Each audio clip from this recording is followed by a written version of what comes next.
What's up, everybody? This is Karak with ACG, and I'm here with Reg, Johnny, and Silver. We're the international gaming podcast, the best gaming podcast. You can find us on Spotify, where we have digital, so you can see our beautiful faces twice. You can technically watch us here, then watch us there. And then we're also on Anchor, we're on Google, we're on iTunes, pretty much every place that goes out of its way to ruin other people's lives in the creation of something. Like iTunes, we're there, making sure, got sweatshops working hard, making sure all of our stuff is up there online. So feel free to stop by, listen to our stuff. Johnny's got his own channel. Silver doesn't. Well, he does, but he pretends like he doesn't. Reg doesn't. But you can always find him here when you show up.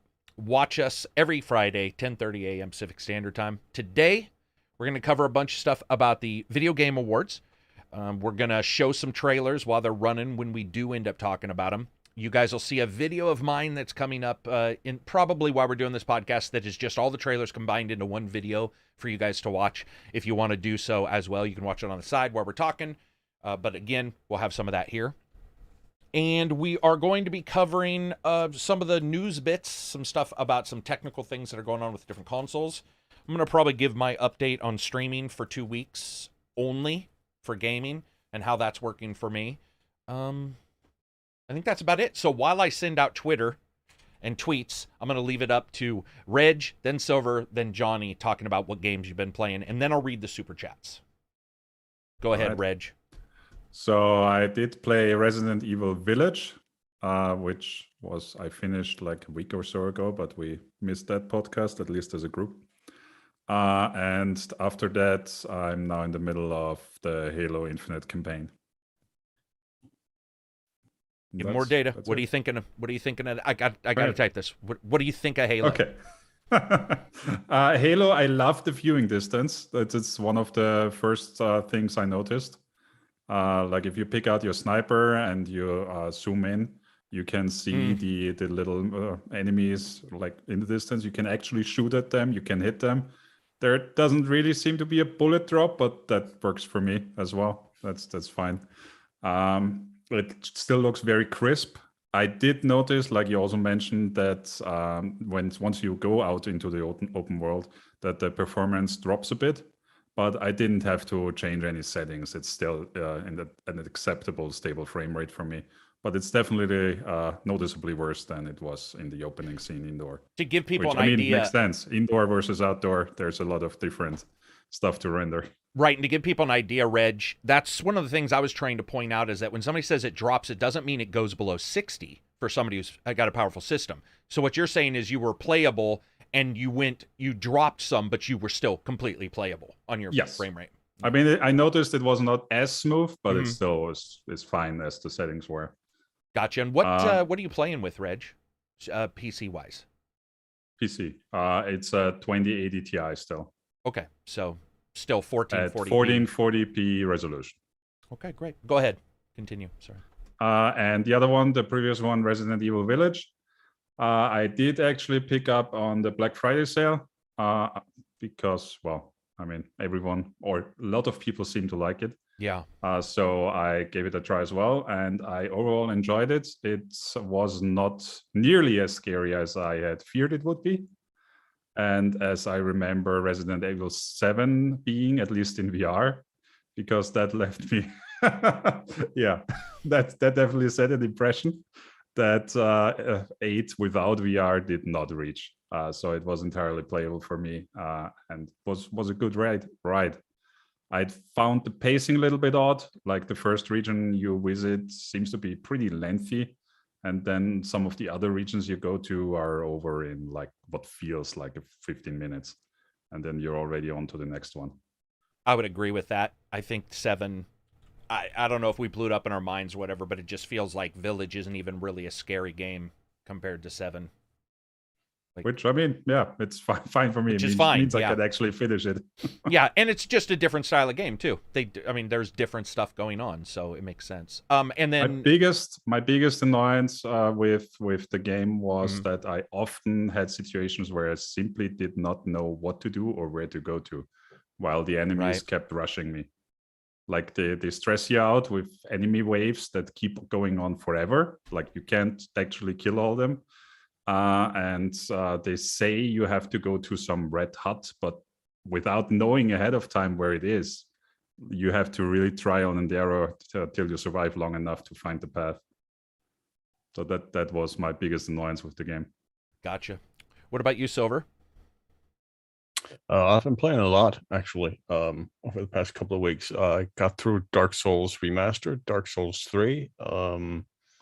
Started up on the Halo games in preparation for Halo Infinite, and I've been through Reach, Combat Evolved Anniversary, and Halo 2 Anniversary.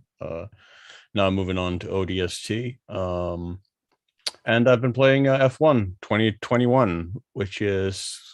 I mean, the F1 games don't get talked about a lot, but really, I mean, F1 2021 has probably the best single best career mode I've seen in a sports game, especially because now they reintroduced multiplayer, so you can now play the career mode with a friend, and you have media interactions, so you can actually like trash talk your friend to the media, to the press, as you're driving for like the same team or opposing teams or the like, which is quite fun. But yeah, it's quite deep. You have a lot of options in how you can build your car, how you can build your character as well, because you get actual like skill points to your character as well that you can slot into like a media skill, which gives you more answers in a press con when you talk to the press, more options.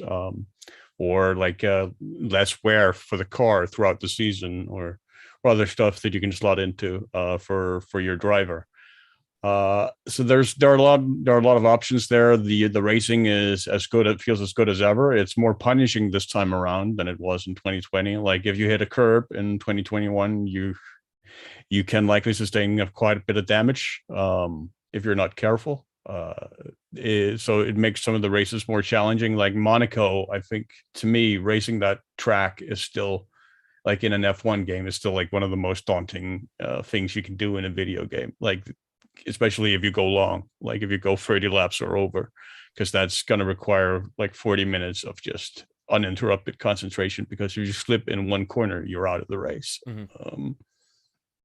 So it's a lot of fun. It's one of the best games of the year for me. Unfortunately, there is a bit of a blot because it is the first game Codemasters has put out since being acquired by EA. And I don't know that it's a surprise to anyone, but now there are microtransactions in an F1 game. And there is what appears to be a kind of Ultimate Team thing where you can collect cards for F1 drivers. I haven't delved into that at all, so I don't know if it is the same as Ultimate Team, but it looks like it. And it doesn't strike me as a particularly fitting format for F1, but yeah.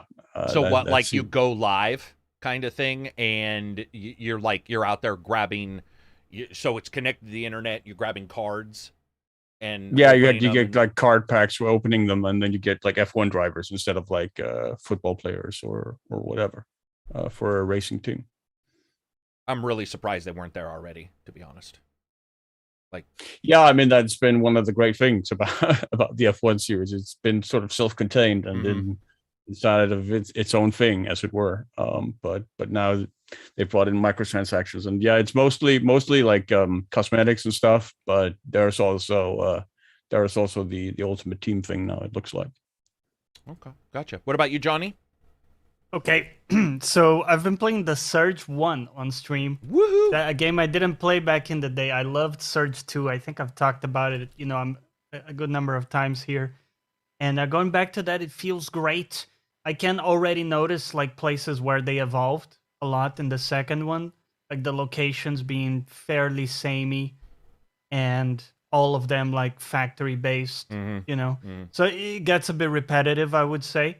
And they do have a lot of like Dark Souls shortcuts, but it doesn't always feel like it makes sense. It feels like, they're they wanted to say that they have this amount of shortcuts, and it just feels a bit forced at times. But aside of that, it feels great. It still has the same like good stuff about amputating limbs to collect parts for your own and all that good stuff. Good, positive, child-friendly stuff. Very Christmassy and yes, snowfall and stuff. But anyway, what's nice as well, with that game I find is the setting. So I like the sci-fi and the mix with kind of body horror and horror in right. general. Yeah. With the enemies screaming, right, and in pain, and everything is kind of Fun. yeah, has that vibe. Yeah, Good. yeah, it's Sounds really it's great. dark. It's great. It's great. To balance it out, I have been playing Guardians of the Galaxy. I finished it, and I did something interesting this time. I played it with a friend through Parsec. So, almost like imagine when you passed a controller, like playing, a game with someone, but over Parsec. So I guess he was having the Stadia experience over there. But it was pretty cool. Oh, you mean it wasn't working great? No, in the sense that I was running the game on my computer. Oh. And he was playing it through Parsec. So like, in that sense. But it worked pretty well, and I don't know. I really enjoyed the experience of kind of passing it on. And when you're watching, you can see stuff that you don't see when you're playing as well. So you can kind of talk about it as you do. And a great fun game. Definitely makes it into my top 5 of this year. Amazing locations, just a fun adventure thing with some decent banter. And that's kind of been the main thing for me. Yeah, it was cool to see. Yeah. Well, we'll talk about who wins what, but I was pretty happy with how that game turned out, especially when you look at, I guess, what we could have got for that game. We could have got a shorter one for sure, like 4 hours, and just been like, we're gonna blow it all on a big budget kind of thing. And instead, there was much more going on in that game. Yeah, and quite polished, I would say. Despite like a few minor issues, quite well put together. Yeah, definitely. I have to also mention this. I've been playing Valheim.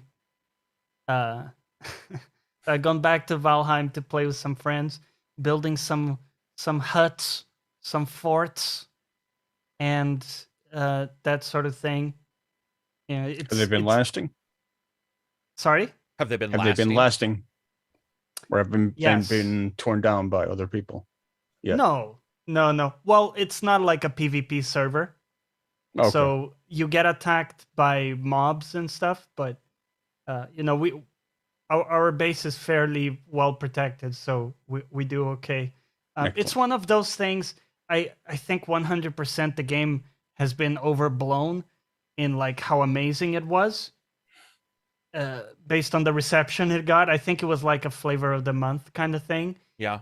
For me, the enjoyment is just like jumping in with friends and building shit together, and I can do that, in Valheim. I can do it in Satisfactory or any other of these games, and I get that type of enjoyment. So, but I wanted to check it out, and the last thing, I also played Icarus with Reg. It's a similar kind of, it has some base building in it, more on the survival side, I guess. And Reg can also give his take. I thought it was quite rough, on the technical side, and it claims to be a full release as well. So there are some issues there where there is content actually missing. And at first I was a bit more positive on it, but a friend showed me like content was actually missing, as in to be created, yet to be created, which would be acceptable in an early access title. But when you market it as a full release, that's kind of problematic.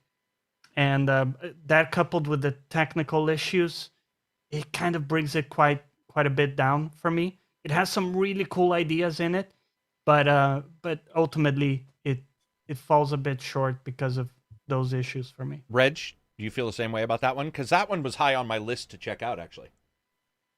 I don't know what kind of missing stuff Johnny has been shown, so I don't know about that part. Right. What we've played, we definitely had some hiccups getting a connection working, like we usually do in most any game, really. But apart from that, I enjoyed it. I mean, I've liked what we've played. The missions the couple we did are fairly contained, so you don't have to invest a ton of time. Like you can get together with some friends, select a mission, and you're probably done in like an hour or so if you halfway know what you're doing. At least with the early missions. I don't know how hard it gets and how long it gets, the later missions. And this is the the nice game thing about it as well is that you keep your character unlocks. So you drop down to the planet after selecting a mission. The mission is, say, scout 3 locations, and you build your base. You try to equip yourself so you can survive the attacks you get when you put up your radar station. But everything you unlock on your character, like every research you do, every point you put in your character sheet, you keep that for the next mission. So you go back to the planetary station after the mission is done, and then pick the next mission, starting out with already the stuff you've researched. So there's not the typical grind of the Earth, the survival game where you have to research and plan everything every time all over again. That's what I was going to ask, was if this was the one where you go back up to the space station. That's very cool. Yep. That's the second one that you do that. The other one that Absy and I played came out a couple months ago with the dinosaurs. You also go up and down. Right. And that game was early access, but it had a lot going for it. And I once a game comes in and out of early access, I couldn't tell you where it is because I just don't track those games. But that one was definitely enjoyable. The thing about early access is, though, man, claiming it sucks because then it's hard to get the PR bump. But if what Johnny is saying is he's noticed some stuff missing or somebody else has, then in a full game, you also need to deliver a full game worth of, I will also content. add that the nights in the game, you would probably love them because it's just dark. It's completely black. You see nothing if you have no light. I dig that. I do so like it. Instead of the blue of like Skyrim, you can see a planet floating above, but it doesn't like illuminate the area around you. Like it's just in the sky and everything is pitch black. I'll check that out. Name band again. He did a super chat, $20 super chat. Thank you very much for doing the super chats, Peep. Because we don't have subscriptions on Twitter, super chats help us continue to put the podcast together, pay for the Zoom memberships and all that. So very, very much appreciated. But he says, love the tie. I don't have a tie. So he may have seen these and thought it was like one of the Native American bolo ties, I guess. But no tie on me. Let's see. Making sure RE8 is garbage, Kino says. Oh, how dare you. I think Halo does have bullet drop. Not sure, Mike says. If it does, man. Then it's so minimal. It's pretty minimal. It's pretty. I think it does, but I think I notice it more with like maybe the sniper rifle than the electric, than the laser sniper rifle, because it's a laser, and I barely use the human sniper rifle in that game. Mill says, I got to say, I've been listening to the Star-Lord fictional album from Guardians of the Galaxy nonstop, and it's incredible. It is. And if you check that out, it was 12 tracks written by the composer to just feel like an old 1980s rock and roll. Well, that would have been 1970s, right? I think Star-Lord when he's a kid is 1970s, isn't it? That is the 80s. Okay, 80s. Judging by the mom's ear and the rings, the hoops. Oh, dude, that does something the to me. hoops. Dude, his mom came in. She's got the long jeans. Terrible. But like the way she is and stuff, I'm like, yeah, those were the days. Let's see. Johnny wearing a Baby Yoda sweater. Yeah. Oh, I just noticed that. Very cool. Yeah. Very cool. Somebody said he's not a Star Wars fan because of that. I don't know what you mean. I mean he's more of a Star Wars fan, but whatever. Yeah. Psychonauts 2 was robbed. We'll get to that in a second. What's with the Activision controversy and getting banned from the Game Awards? We will talk a small bit about that because they did state that they didn't want to support anything, blah, blah, blah, blah, blah, blah, blah, blah, and then had Grubhub, Riot, and three other companies. By the way, Grubhub, if there's a company that is basically as bad as like any company you hear about in the world, treating their employees, their people... Dude, Grubhub is like, it was so weird. He's not blah, blah, blah. And now by Grubhub. And I was like, what? How did that get past him? On the other hand, one of the problems is once you put down a line in the sand, you have to put it in there all the time for everybody. Yes. And the big problem is, since Activision stuff isn't convictions, it's just the politics, the social, the bad morals that you hear about. Once you put a line in the sand, man, there's a lot of companies that do some questionable shit that you're not 100% sure they do, you know? And so now you've got this back and forth of like, people can just look and go, you let this happen too, blah, blah, blah. And it's rough.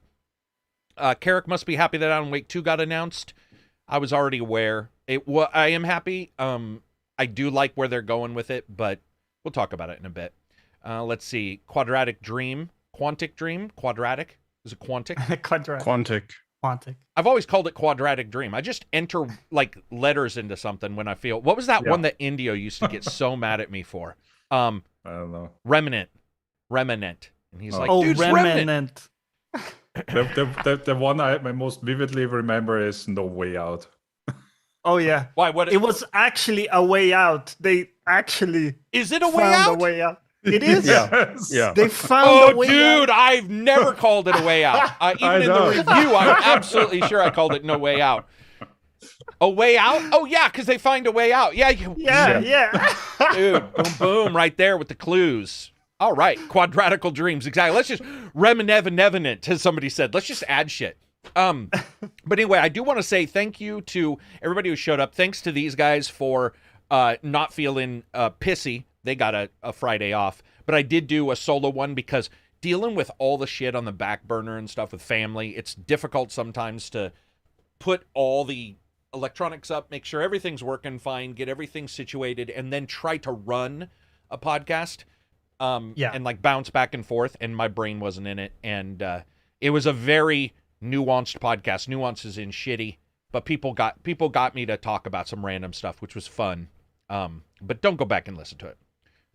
No, just trust me. It wasn't that bad. I listened to it. I can vouch. Well, it's just me talking in a straight row versus like, what are the Xbox games? It was just me like, let's blather. I mean, it went for 3 hours, but you know, that's not too hard. Suicide Squad Live Service is Suicide Squad Live Service. We'll talk about that in a second. I do not know. Looking at news stuff, though, I do want to talk about. Let's see. Let's go over your guys' news stuff first. Do you guys have any? Super chat. Lance, $10 says, love listening to you guys. Been helping me find new interesting games and love hearing the varied perspectives. Glad I caught you guys live. Thank you for joining us live, Lance. Absolutely appreciate it as well. What do we got for news stuff? Is there any big news stuff that's not games? Game Awards. Not games. Well, something to mention, because I know I guess I'm the representative for Final Fantasy 14. Yes. Here.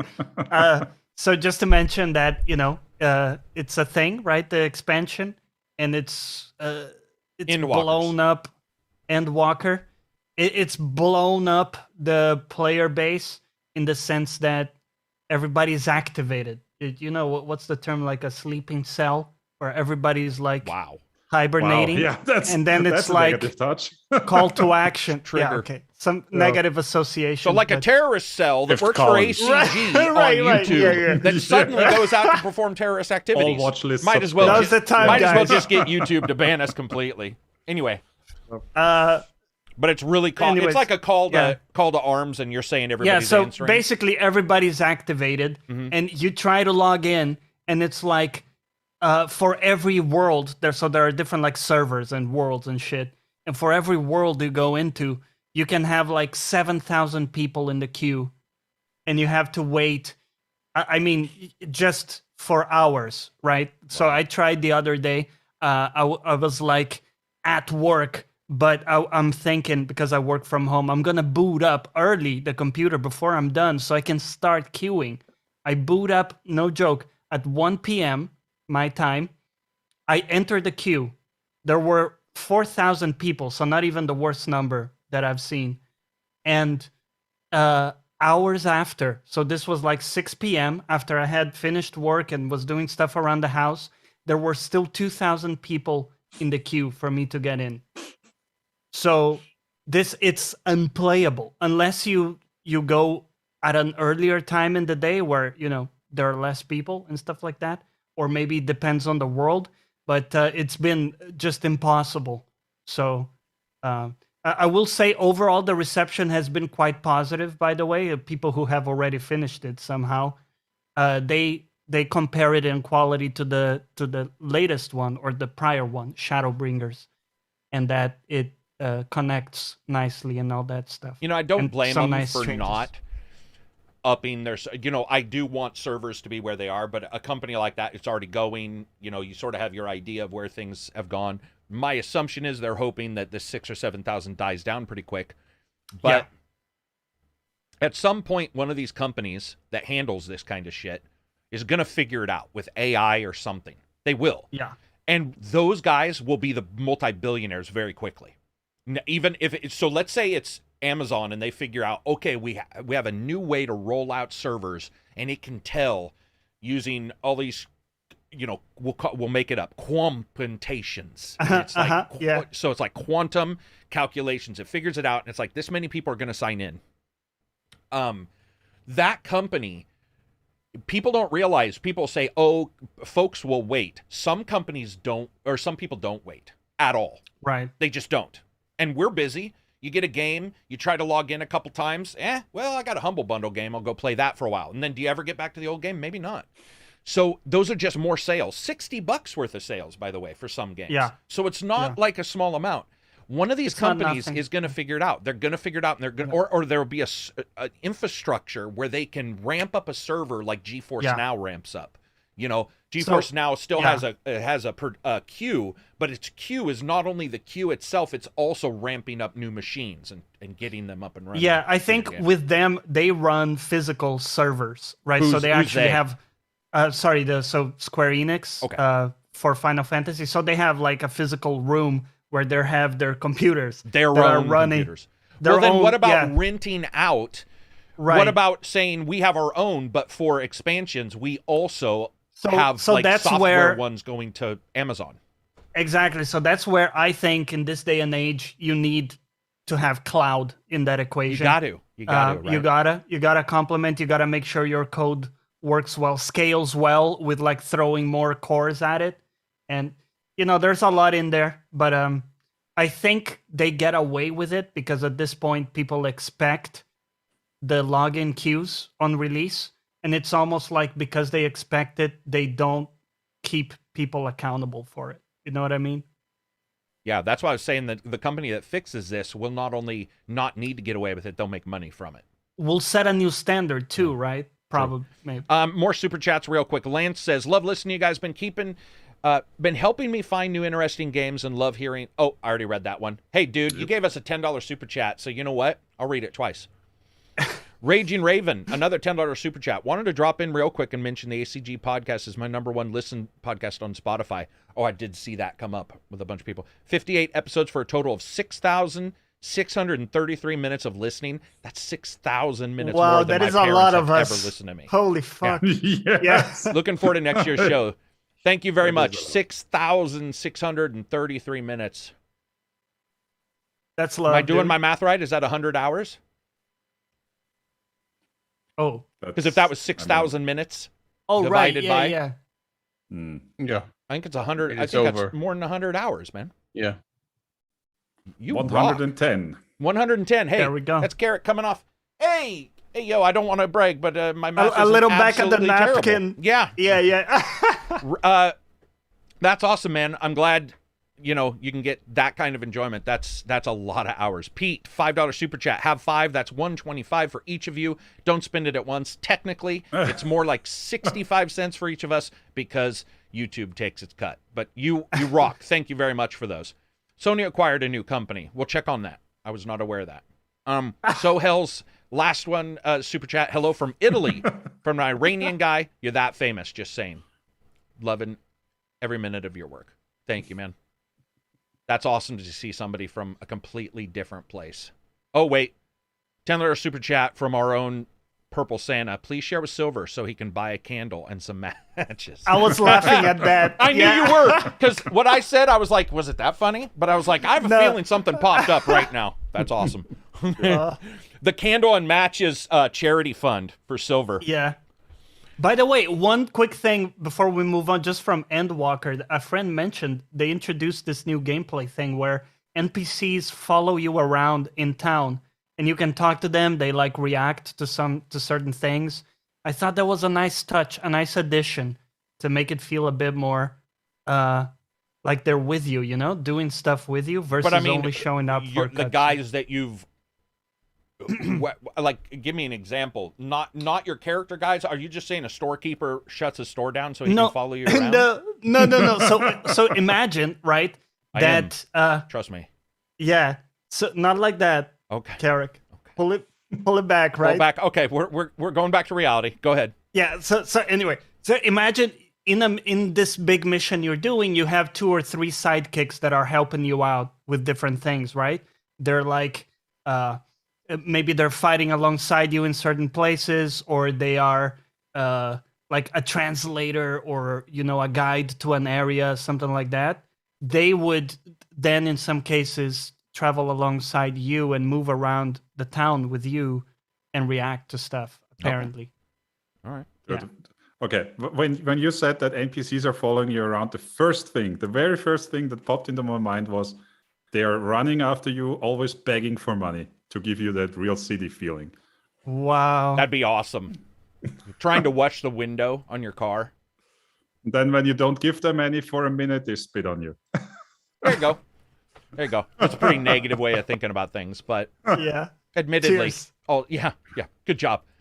As everybody's like, wow, okay, let's Well, cut this I mean, podcast short. Depression time. That's how it goes. All right. So what else do we got? Any other news? Big news that you guys can think of that's like any hardware news?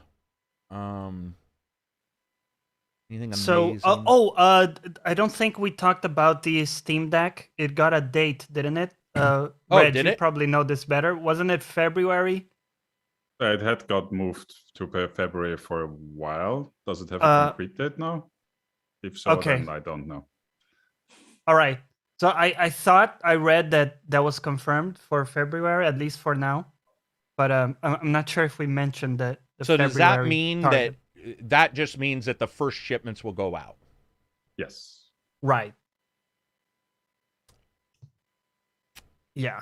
I mean, they told, me, because I did a pre-order. They're like, Oh, I was like, what? Johnny, Johnny, me specifically. I have a Johnny, line this with is Gabe. Yeah. Johnny, answer the phone. This is Gabe, man. I got an important thing. You're like, hey, I'm playing Final Push it to Fantasy. February. Is that cool with you, Johnny? Is that cool? Hey, dog.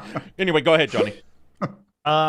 So they were like, because I did a pre-order, Mhm. hey, this is gonna be, start shipping in February. Okay. But there's no chance that, for everybody it will ship. It's like it will begin. It'll begin. We don't So, know yeah. their numbers of manufacture. We don't know Yeah. where. I mean, I'm assuming this is manufactured in the same general locations, unless somebody has some new knowledge about where they Yeah, manufacture. it's the same those. production pipeline. You would assume. Same yeah. production pipelines as the other place.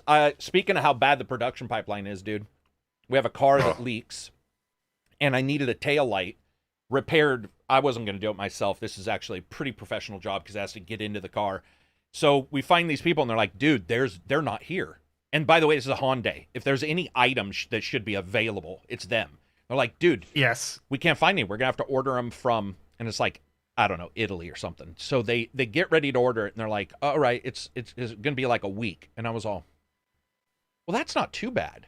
I'm used to yeah. getting things next day, but I was like, a week set out. It's been 4 weeks, man. And one got here, the other didn't, and it's just, you look at the shipping, and it's in one of the ships outside of California, just puttering around, outside their port, not being delivered. It's like, fuck. Everything is so slow now. for Dude, deliveries. everything. Like I've seen Sony stop producing a camera they launched this year. Oh, really? This Apple- year? A camera they Yes. launched this year? Yes. Apple stopped producing iPhones for a couple days at least because they don't get any chips. Like everyone is having issues. Dude, and I fucked up, guys. We had so many debts this year. When my dad got hurt, we paid for all of his physical therapy, which is like a couple $1,000 a week for him to have somebody at the house, so we dipped into all of my savings. We did all this, and I forgot to get Christmas presents. It's gonna be tough. Because I'm used to ordering from Amazon, and I think the last thing I looked at said December 29th, Right. which if anybody understands Christmas, that ain't it. So now I got to figure out how to do that. Super chats. What do we got? Oh, hey, Pete. $5 super chat asks the question, hey, Karak, is that dude in the dark Bernard Black? I don't know that joke. No. What's Bernard Nobody Black? gets your reference, bro. I'm sorry. Sorry, I'll see bro. you, mate. I don't know. Chupa Chuka Chaka Kubra? Maybe? 1999 super chat. The wife and I consider you the final word when it comes to our game purchases. Thanks for all the humor, dedication, and pizzazz. I thought he said pizza. And even though he didn't, now I'm hungry. That made me so hungry Dude, right now. it was Thanks for so all the weird. pizza. I saw How does that pizza, work? I said pizzazz like it said, and then I immediately was like, Let's pause the broadcast to order some pizza. let's cover in real quick the NFT thing. We're going to roll past that pretty quick because I have videos and I would like you to watch the videos, but I do want to discuss NFT real quick and then we'll move on. So I did 2 videos about NFTs. Strange timing. We'll just go with that. I did the original 30-minute video where I described NFTs and blockchain in games. And then, of course, Ubisoft released one of the most downvoted videos that they've ever done, which was their own NFT Quartz, which they got their asses kicked. Now, when I smile, I'm smiling at the timing, not them getting their ass. I don't want a person getting their ass kicked. I'm not that kind of unless it's like the top guy, but that never works that way. Long story short, NFTs and blockchain, the big issue I have, because I got insanely positive, but there was a couple people who were like, oh, you just don't like blockchain, NFT, blah, blah, blah. That's not it at all, other than the very horrible and substantial environmental stuff that blockchain causes. Which is, you're talking to somebody who, I don't even recycle all the time. So if I'm sitting here going, dude, you do not want to fuck around with blockchain for the environment, you got to take it that I'm actually being serious. This is not a small thing. But the big reason is it just infects development, man. It infects development from the very get-go. And NFTs and blockchains in your game have shown that in the mobile sphere, they don't even have games. They're selling plots of land and they're lying to you. They're like, this plot of land and you can adjust this, blah, blah, blah, blah, blah. And they don't even have the game, and they'll admit it right on the page. And they were selling for like $80,000 selling plots of land in a game where there's nothing. We just had the Squid Game one come and go. That one was a complete scam. Turned out to be a complete scam. The people took the people's investments. Boom, gone. I'm just telling you, the reason that I have an issue is consoles and PC already have their own problems. We have customizables. We've already got free to play, which, by the way, I'm not saying both of those are bad. I'm saying they combined offer more options for badness. I do not want to see NFTs come into our games currently the way everything's set up. It's a disaster because the wrong people are in charge of the wrong shit. And there's not stop gates where I would like to see them. So anyway, that's it for NFTs. Moving on from there, you guys want to do Halo or Game Awards stuff? Game Awards is gonna be girthy. So maybe do you want to talk? It might be hard without leaning back to really get it all in. All right, we'll go ahead and go to Halo. Halo single player. Right. So no spoilers. Who's all played Halo? No Silver yet.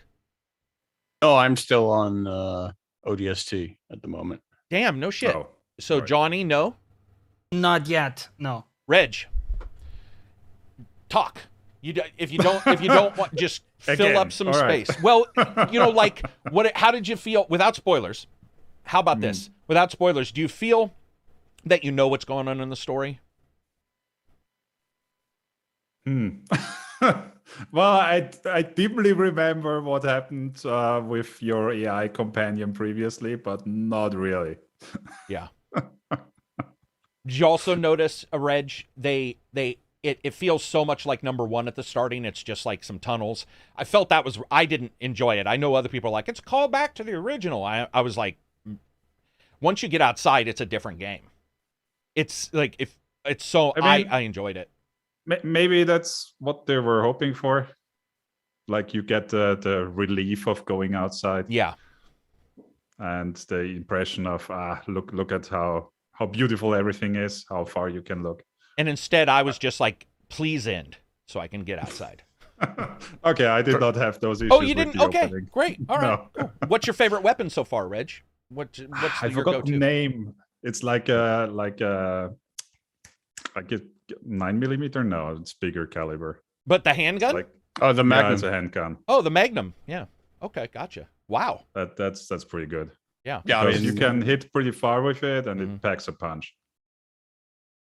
Yeah, I mean, it was arguably the most powerful weapon in Combat Evolved, the It's original. pretty Halo. much, yeah. The Needler's still my favorite. But I will admit there's a couple in there that are difficult to figure out too. There's I don't know about you, Reg, but like sometimes I'll get one, I'll fire and go, what is this? Like there's that little electric rod gun, and you're like, beer, and it doesn't feel like you're doing anything, and then a guy dies, and you're like, oh, did I hit them? What the fuck? True. So there was that. What do you think about the reloads everywhere? And like you can walk to a place and reload your projectiles. Yeah. I mean, you really never run out of ammunition or weapons or anything. Up to the point where it's questionable why you even have like limited capacity. Right. Because everything's 2 steps away anyway. Or maybe 3, but that's it. Yeah. The other thing with the reload stations, though, is if you have, like, say, an energy weapon, you have to know your colors for the weapons. Yeah. Right. Like if you run to an orange station with this for ballistic guns, that's not working. You got to find your blue station for that weapon you're carrying. I'll totally admit I did this though, Reg. If I saw those, I would just hold the X button and run past them and hope I ran slowly enough that it refilled whichever was the right one. Which does work, by the way, if you're on the console. I don't know if it works on keyboard and mouse, but if you have a controller and you run by 2 stations, I just was holding the X button before I even got there, and then just did the slow walk by, didn't even look at them, just did the slow, I know I'm in the envelope of their reload. And then once I heard it go like, I was like, ha ha ha, and it just ran off. There's a lot of weirdness there that's obviously made to cater to people not having to switch out weapons. Do you still get like an equipment slot, like for like a jetpack or a cloaking thing, or no? The sprint? You get a directional button, directional left and right, and they adjust your grenades as well as your specials. So you can only have one of the specials up. Well, yeah, that the specials I think are what I meant. Yeah, I mean, yes. You can't. So like you can't instantly, unless you have it set up. There's some things you can't like do without doing a combo, I call it, on the digital pad or in your on your keyboard. I'm sure it's probably just 1 or 2 buttons. But yeah, so you have sort of like 2 active slots for your for your special stuff. And you have the grapple, which is awesome. You also have a burst mode, and even when I got burst all the way up, grapple was the king, man. Burst, I just didn't use burst at all. For me, it was always grapple allows you to move, just do weird shit and grab a weapon to you. That changes the game, Silver. So when it's on legendary or heroic, shit can get pretty raw. So because you're not as mobile. Because you're not, and when you're like behind something, you could either use it to slide over to cover, or if you see a weapon, grab a weapon out of cover into you. And I got to tell you, that changes the fucking game, man. And it really made it feel, there was something about that my brain sort of ignited. I was like, oh, that is something unique. That is new, especially grabbing items. Like if I needed a grenade and I had none, just looking over and seeing grenades sitting on the floor and being like, and grabbing it in my hand and tossing it at the same moment. You get that thing where you're like, finally, I'm the Master Chief. Because Master Chief is floaty and everything, but he's always stoved up a little bit. You know, he's got, like, even if you see the videos where he's leaping backwards and throwing, it's always like this weird pull up his ass. And with this grapple, it fakes a little bit more maneuverability. I think would be a good word. They still have the skull modifiers you can use as well, right? You can still get skulls. You can get some other stuff that unlocks things for multiplayer. Yeah. Do they have stuff like infinite ammo or like the bandana skull? I didn't get all the skulls, not even close. So who knows what they have. I think somebody posted in our Discord a list of the skulls last night, though. If I remember right, somebody posted and said these are the collectibles or what have you. So, let's see. Yeah, Alex, I wanted to say the thing with the grapple is I more than once already had the problem. I wanted to grapple over somewhere, and instead I got a weapon that was laying there. Oh yeah, no. Oh yeah, that's- where you're that's- looking at a laser gun, you're like, that's not where I want. Yeah, It's like, no, that's I mean, not what I wanted. that happens all the time in Halo, or you're trying to reload and instead you pick up a gun and switch out your gun. So what happened to yeah, me is, yeah. you'll notice it in my footage too, I just got really accustomed to hopping.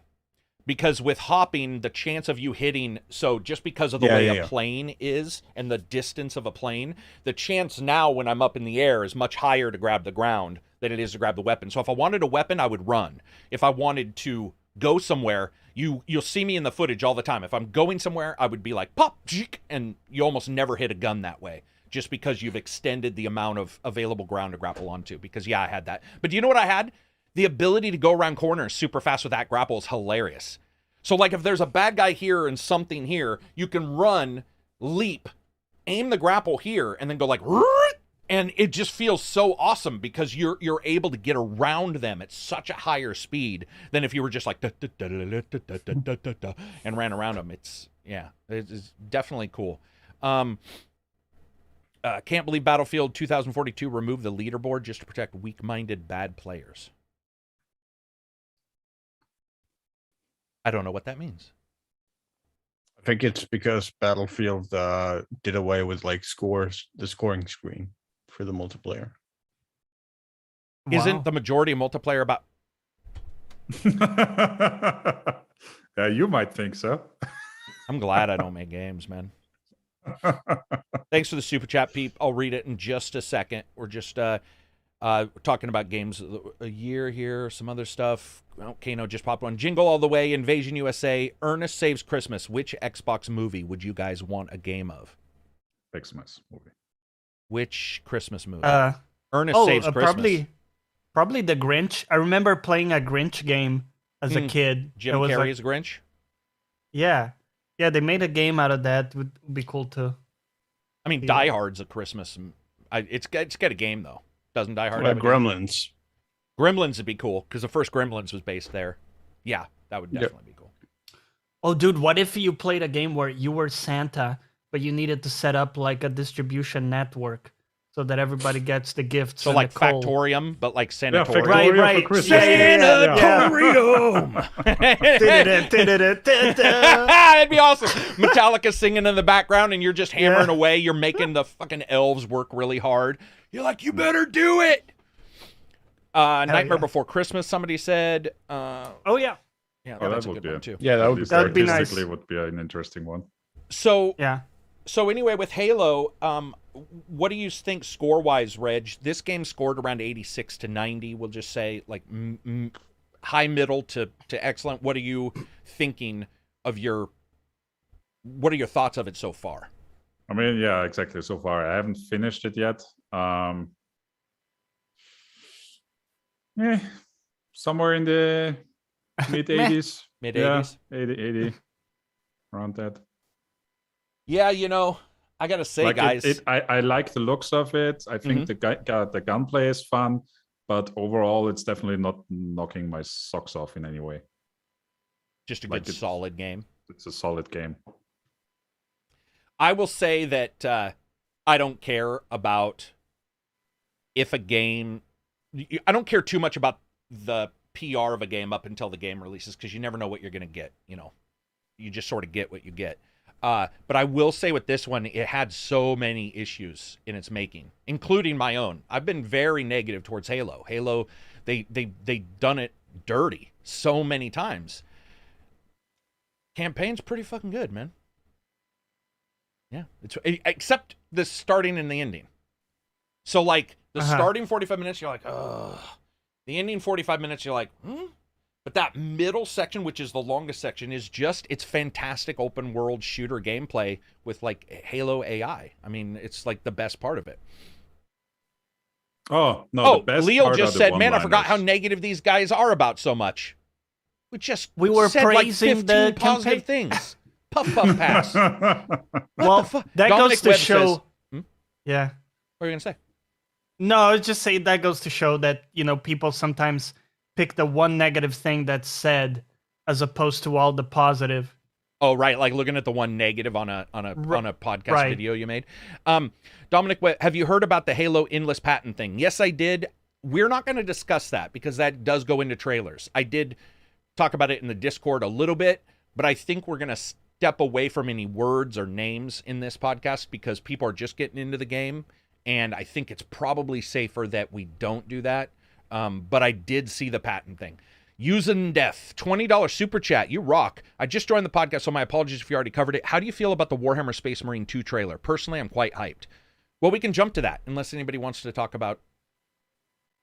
No, I just wanted to add to Halo one thing I remembered, which is, I think, actually towards the top of the list. The one-liners, all the one-liners. Oh, they're good. They're just amazing. They are when they talk about bounties on you, and they talk about like, you know, Ugla's going to eat forever. To that. Yeah, dude, they're good. They're legit. Like, that's what I was saying is there's all this negativity, including myself, that was wrapped around it. And what we got is a very good game. Some people will consider it more classic than me, but it's not just the shooting that's good where you have to say, well, the shooting saves it. Instead, you can be like, no, dude, the writing is good. You know, admittedly, it's not as confusing as the Didact in, was that 4 or 5, where you're like, who's this? They do a fairly okay job at the starting trying to get you up and going. But pretty quickly, they're all, you know what? Let's just sort of store that. And let's just say Halo Master Chief is saving some people. It's great to hear because that's one of the things I think that's always stood out for Halo. It's one of the things that are the most vivid memories for me with Combat Evolved was like the sound design for the grunts particularly. Yeah. Oh, like, it's great. When they like cry out in terror or like he's or they unstoppable say the demon. And they run away. Oh, yeah. Silver, this is not hyperbole. It is 10 times better than number 1. Like it's the best writing for Halo ever when we're talking about just that.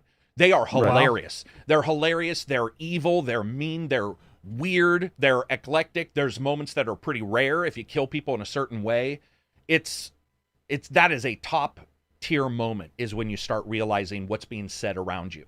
And it is, except for Mumblebrow, the main bad guy, who's like, something bad is going to happen to you. And you're like killing his people. And he's like, no, seriously, when I decide, oh, fuck. Admittedly, I had seen your review before that, so I was primed already in that way. But, I mean, I can't see it any different now. Dude, it's crazy. This like, guy... no matter what you do, it's like, haha, who cares? You light his house on fire, and he's like, I had always planned to leave that home. And you're like... I never liked my minion anyway. Oh, dude, it's awesome. It's so great. And through the entire thing, you're like, is this on purpose? Like, I'm kicking his ass. And then I was laughing in the game review going like, at some point, his friends would be like, I'm not going, dude. Come on. Come on, it's obvious I'm gonna die. Like, he's just like, now you go out. But bring him back alive or whatever. And you're like, seriously? This dude has mulched every dude you've sent towards him. Why don't you just say bring just his head back? But whatever.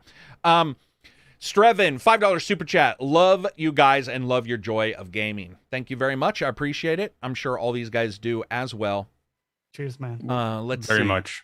Last thing before we move on. Yeah, let's talk about the trailer. So I'm going to switch the view.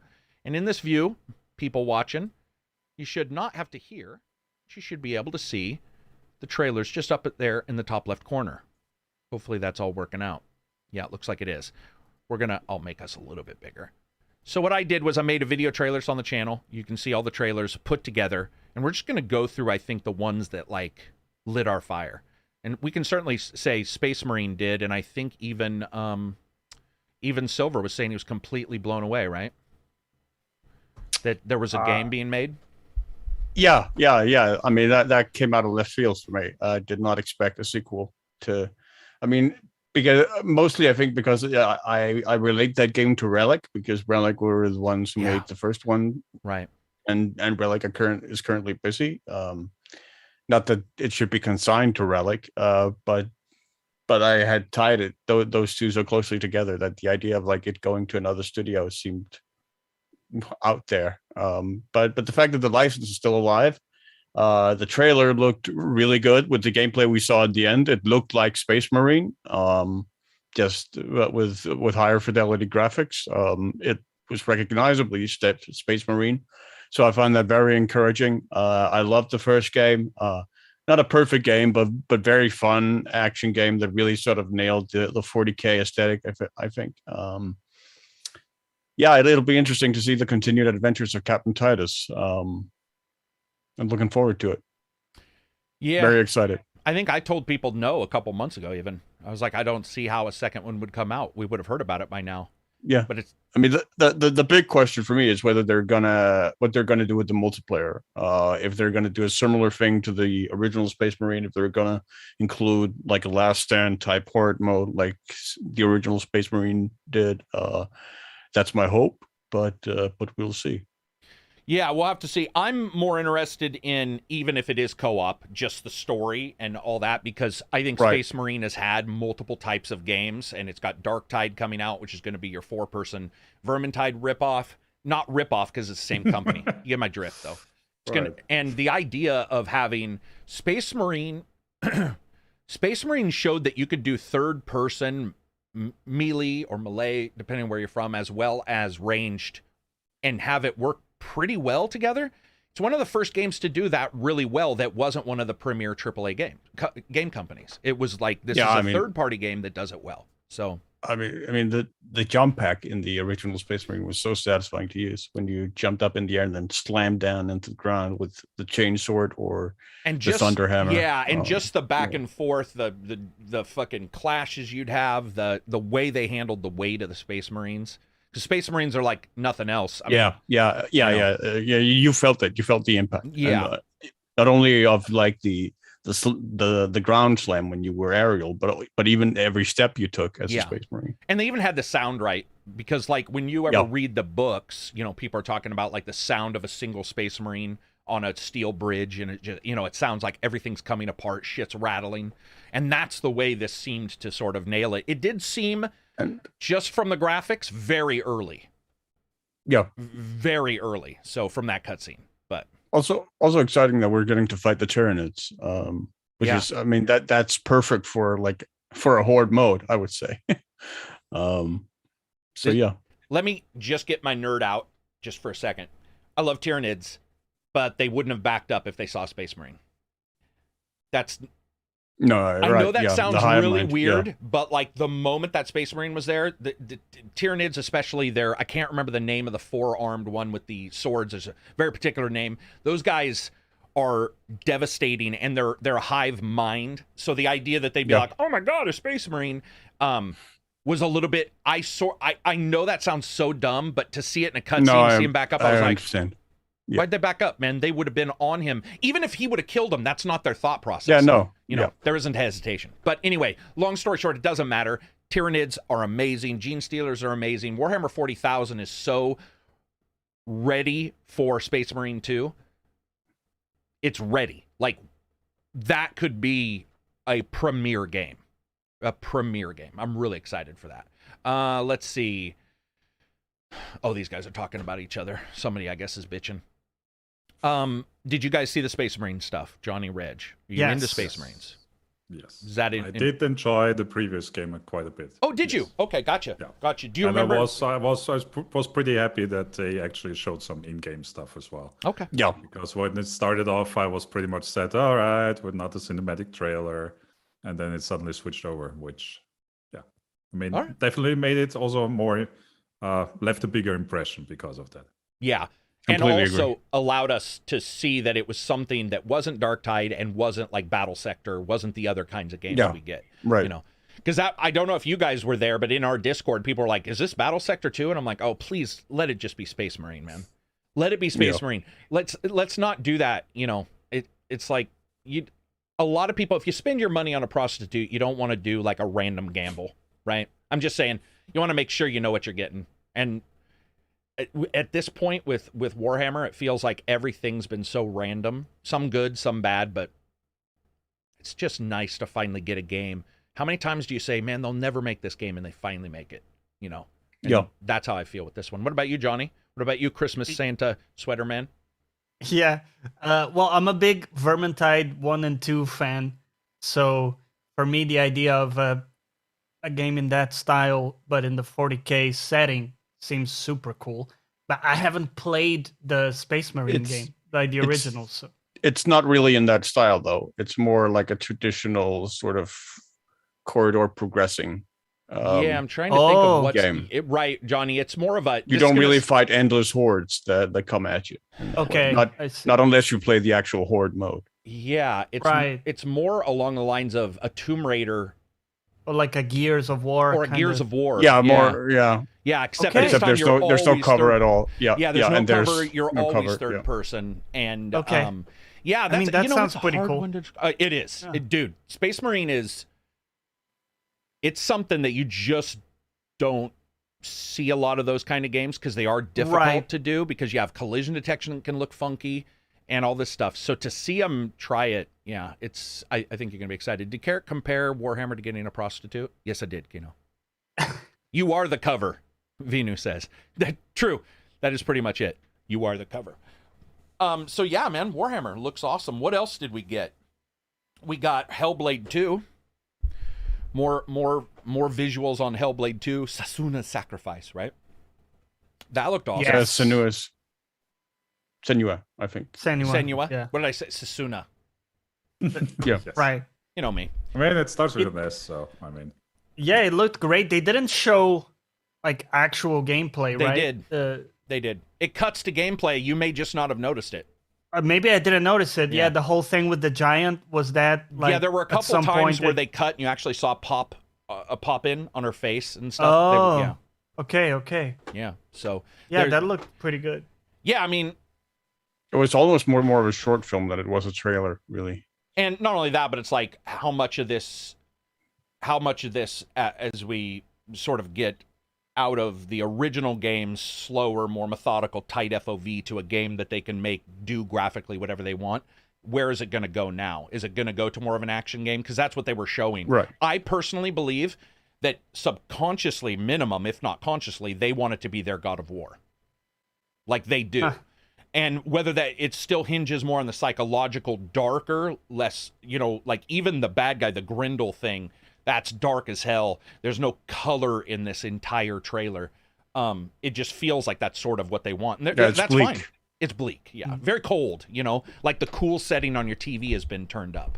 It's just like Right. it's something about it's almost it's just gritty. I like the way it looks. Obviously, she looks awesome. Yeah, it'll be fun to see, man. Sounds awesome. Like the sound design For sure. in the trailer was impeccable as well. Yeah.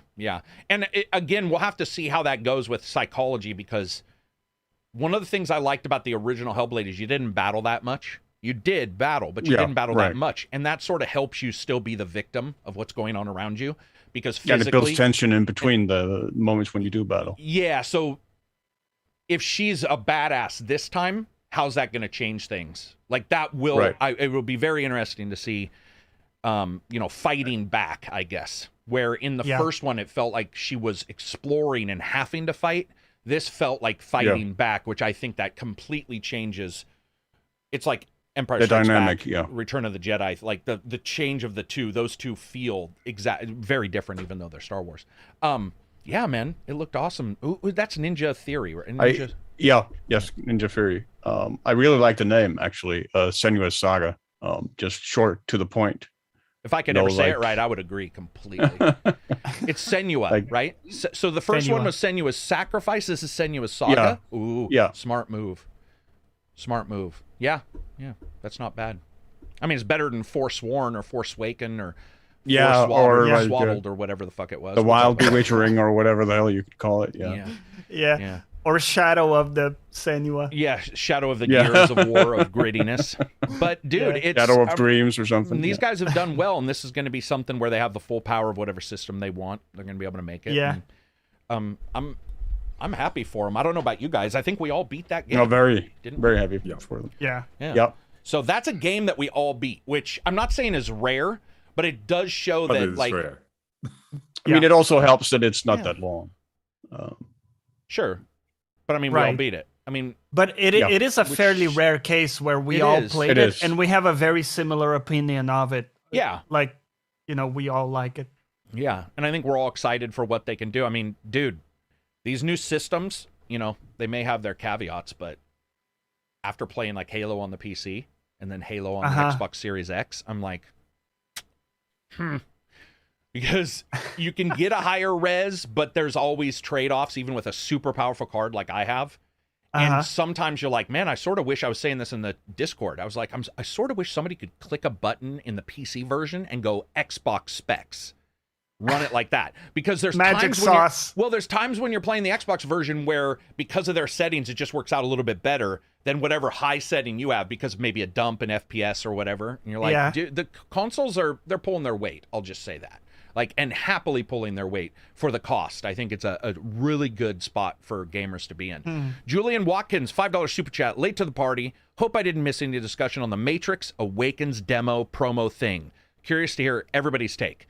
So, I saw that right before this game jumped in, or this podcast. Have you guys checked this out yet? Not for myself. I've only seen the trailer. Exactly. So did you actually I played boot it up and it's ridiculous. Like that's the first time I've been like, what? Now, when you see Keanu Reeves' fake de-aged face, it doesn't look even close to Halo 5. Halo Infinite. Halo Infinite, your main guy you're with, he has really cool detailed looking face. Even Elix 2, which I just previewed. Check the video. Shameless spoiler. Or shameless plug. But they have great, like it looks like they're tracking your face and it doesn't look like Botox. When those two are in the car, I was like, but there's a walking around point at the end. Whoa. Dude.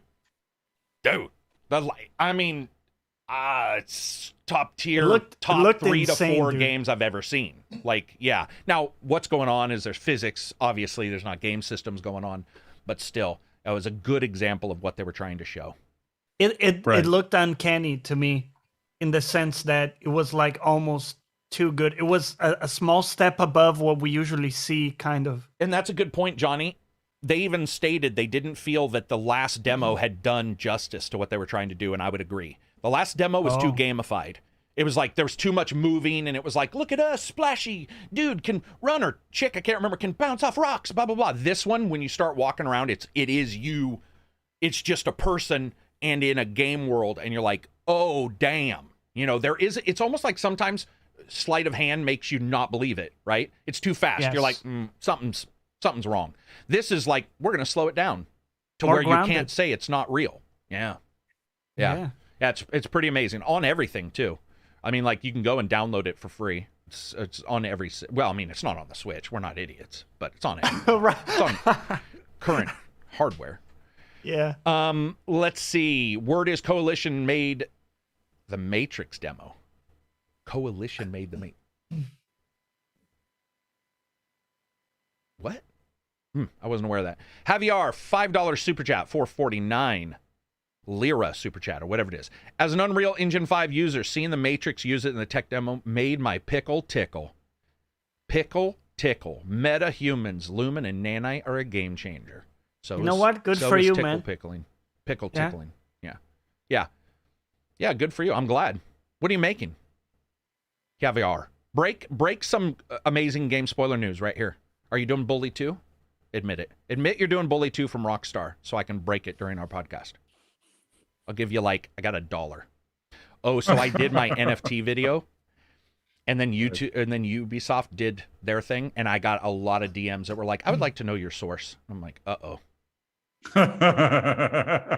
Came up a little too fast because it was like posted my other video and people were like, that seems odd timing. It's like 4 hours later. Yeah, so weird. No, it's just clouds. I just read the clouds, tarot cards. That's it. They use something called meta-humans to make realistic-looking video game humans. It's awesome. Guys, I need a new chair. Secret Lab Omega, or Razer Iskar? Do you guys have gamer chairs? No. I don't have a gamer chair, yeah.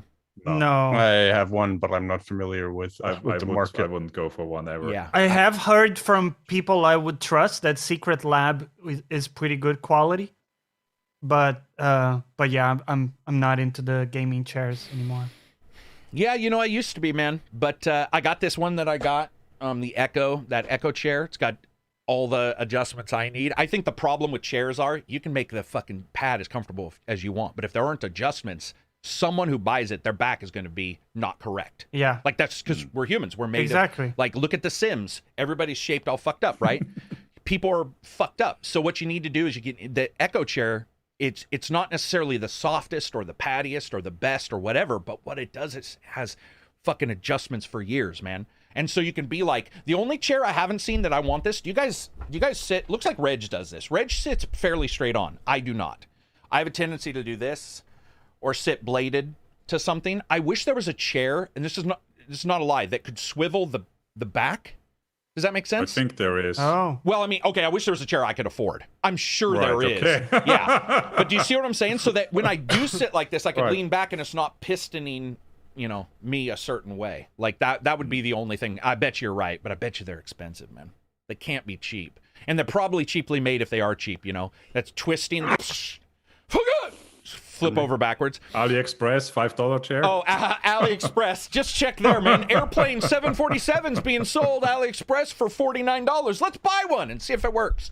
Andy says, I think games will always look like games, but it's difficult to fathom how far it has gone before it's just a few polygons and triangles. Yeah, they probably will for a long time. I don't think they'll always look like games, though. I mean, I think we're... No, I mean, I think there are games that use FMV and stuff. Yeah. But I mean, even if you're just talking And polygons and stuff, I think we're only 1 or 2 gens from some games looking, It's 2D though, right? That's another thing. Right. If we're going to say it'll look real on a flat screen, easy, within 2 gens. Once you start getting into VR, then you've got double and you've got, your own IPDs and all that kind of stuff. Moving on from there, people want us to talk about Cuphead. So did you guys see that? That Yes. DLC? yeah, So... The DLC I'll never get to play. Yes, I saw it. Uh-oh. Is it at the end? Do you have to beat the game? I to don't play- know, Oh, but you the just- game is just way too hard for me. So it comes out like June 30th, I believe. So this DLC comes out. Am I right in thinking it looks nothing like Cuphead? It's a completely different style graphically and everything? No, that was just the trailer. Was that setup. just the trailer? Okay. Between, they had the actual gameplay, and it very much looked like Cuphead. Oh, okay, because I saw the 3D looking great. Yeah. And I was that like, looked what pretty. That the looked pretty cool. But Yeah, no, I was that's like, not the game. holy shit, that's amazing. Okay, gotcha. Yeah, Cuphead, please don't make your DLC, if you're listening to us, don't make your DLC at the end of a game, man. Right? Yeah.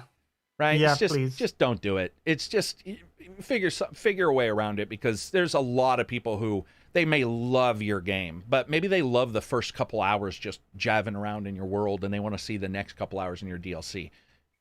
Figure a way. Yeah. Yeah. Get more people to buy it. Cuphead is too difficult for me. Yeah. Oh, I yeah. think a lot of people. Yeah. Somebody will say a game's difficult, and I'll play it, and I'll be like, it is, but it's doable.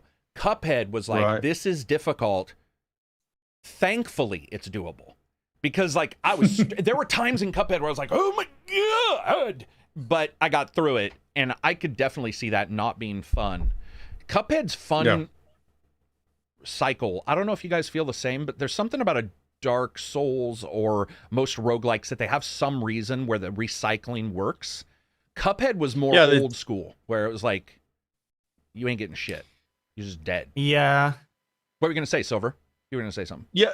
No, You're yeah. right, I mean, continue. it's because you keep improving generally speaking, for each death. You keep learning for each death with trial and error gameplay. So you memorize attack patterns and whatnot. Well, That's necessary to counter whatever encounter you're having trouble with. I would push back a little in the sense that sometimes you die so quickly that you can't even understand like what killed you. Like so many there are cases where there are tons of things on screen being shot at you.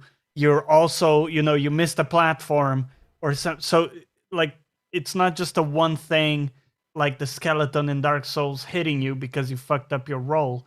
It's like tons of things, and the overwhelming aspect is what killed you. Any one of those things you would have handled just fine. So I don't know if you learn as much. Maybe you learn to cope with that overwhelm, and that could be a thing. But I mean, for Dark Souls, a lot of it is learning enemy placement. Like, an enemy's here. And Oh, here yeah. and here. Yeah, It's exactly. going to come here and here and here. So you do but learn. it's much more as you- easy to pinpoint. as you No, progress. I'm saying that on way. Dark Souls you do, and on Cuphead I didn't as much Right. because of how much stuff going on. But Yeah, yeah, I mean, it's one of the difficult things with difficulty is nailing that sort of balance where between it getting frustrating and you feeling like you're still learning and accomplishing something even as you're dying. You're not just dying for nothing, as it were. Which is a balance that a lot of games struggle to sort of hit. Like I've been playing Halo, and like the older games have a lot of sort of difficulty balancing issues with some encounters where it really sort of sours the experience and just makes it tedious and kind of enforce cheesing on the higher difficulties to get through them to an extent. So that is an issue that's been in games since forever. Did everybody get their say on that? Yeah, pretty much. Let's see, what else do we got? Let's talk. I do want to talk about Suicide Squad. That game looked way better than I expected. Yeah. Like, that to me looks like it could be very fun. What is it? Suicide Squad kills the Justice League? Is that what it's like? Close, but I don't think it was quite that. I got that wrong even? Probably. Anyway, long story short. Kill the Justice League. Well, I mean, that was just an estimate. Yeah, dude, from what I saw, man, that game looked like they had a lot of good action points in that game. They had a lot of good animation. Yeah. Like, I'm all for it. And who's the Irish Karak that's in there? Cussing and bitching, right? Who is that guy? I don't know that character, but I like him already. I like him because he looks like a much better looking version of me. But he's like, all the way that it's being handled. A bad guy Flash, that looks awesome. Where the guy, when they shoot at him and he's like, "What? Seriously? Why don't you just send it in the mail?" You know, I like that snarky attitude. I can't wait, man. It's Rocksteady too.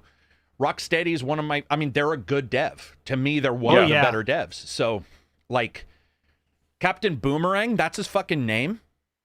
Captain Boomerang. That kind of loses a few points. That loses all the. That's the stupidest name in the world. Whatever. That's like an 8-year-old would call himself that. That is true. Captain Awesome Underpants or whatever. yeah. It is Captain. By the way, is it? we got a super chat that we didn't get to from Pete. 89 Okay, here. we'll get to it in a second. But when looking at this, I do think that, I don't know about you guys, like, where I was worried superhero stuff would be a bunch of cash-ins, these last two games have shown me that at least some of the companies, that might not be where they're going, which is good. Avengers, notwithstanding, I mean, Guardians, and it looks like Rocksteady is going the same way. We also have Gotham Knights. Gotham Knights was delayed. Right. And we haven't seen... Gotham Knights looks less cool. I will say that. I was looking at Gotham Knights trailer and the gameplay versus the gameplay in this, even though it was snippets. Man, it looked good in this. So we'll have to see. Comedy has to be right on, though, right? For a dead. Exactly. Do you guys follow Suicide Squad? Because they're the bad guys, right? Bad guys who are hired by a bad guy. Bad guys made good guys, as it were. Okay. Well, they are under threat of death, right? So if they don't obey, they blow their head off, right? They will kill them. So it's like, they're doing, I guess, the good thing, but for maybe the wrong reasons, or arguably the wrong reasons. So it's like marriage. Well, except you got yourself into that one. Yeah, that is true. You put that in your head, buddy. Pete. I mean, arguably, they also got themselves into that situation. Well, that's true, too. Yeah. Right. There we go. Okay, fair. Pete, 89, $5 super chat. Again, thank you guys for the super chats. It helps keep the channel rolling. It also helped me do stuff like the NFT, because I was able to look at that and do that video versus some of the others that might have caught more attention, numbers-wise. How do you guys think the world would react if Rockstar announced a remake of Manhunt? I don't know about a remake, because their remakes now, Rockstar is now saddled with GTA remake debacle, right? Yeah. So how do I think? Not paranoia. What's the term? Suspicion. Suspicion. That's how I think the world would react. They should really do a remake of State of Emergency. Like, you're looking at those games that they got all that PC shit, right? So Manhunt, am I remembering correctly? It was like super violent. Yeah, it was like And- a virtual reality, or not a virtual reality, but like a televised kill game. Kind of right, thing. exactly. Yeah. So that with really realistic graphics could be quite upsetting, maybe. It could be, but as a remake, would it have realistic graphics? That's why I'm saying the suspicion would come Uh-huh. Okay, yeah. in. I mean, those guys. One time I mean, through the as- AI as- upscaler, and that's it. Yeah, right. Go ahead, Silver. Ooh. No, just as a remake, I would expect so rather than a remaster. But that's again, that's a scale that keeps getting like gradient, like it is with the remaster trilogy, right? Yeah. Or the definitive trilogy, or whatever. It's too bad, but as somebody who stated what I thought and then sort of got chastised for not covering it as much, completely valid. But I was told, some things are going to be fixed, and we got what we got. The trilogy was in bad fucking shape. Trilogy probably shouldn't have been released. Probably should have had a couple months more. Should have had some other stuff fixed. So I would say suspicion. Yeah, at least right now. Moving on. Also, I mean, Oh, no. Manhunt. No, just Manhunt. I think was still a bit of a niche game when it came out. Like it wasn't a huge blockbuster hit. Like Yeah. so I think it would be. I don't think there would be like excitement and hype in the general crowd. I think there would be with the Manhunt fan crowd. They would be excited. Yeah. But I think it would be pretty contained. So let's talk about the game. This might be my game. It's not my game of the show and the trailers, but God, it's got to be close. EDF, the future EDF one, looked really awesome. I can't remember the name of it. I'll look it up in a second, but it looked like EDF with like ray tracing, big robots. It was at the end of the show. But the one that I thought was Nightingale. Nightingale looks fucking awesome, man. It's got that Greedfall Victorian looking sometimes with their clothing, magic and guns, and it just looks crazy nuts. And is the main character supposed to be an alien or just very artistically? She looked a lot like the character design from Dishonored to me. Yeah, face. right, exactly. But I couldn't tell if they were, because there were some alien bipedals too, so I couldn't tell what they were doing. But anyway, Nightingale, fuck, man, that game looks awesome. Now, Outriders, that game also looked awesome and turned out to be dump. So it's possible this game will be dump. But from what I saw, man, that's my jam, and it's made by Compulsion. It's made by the guys who made We Happy, right? Few? We Happy Few, right? Yeah. Well, I mean, believe that's so. not particularly promising. Expulsion. Yeah, I was It thinking is. exactly. No.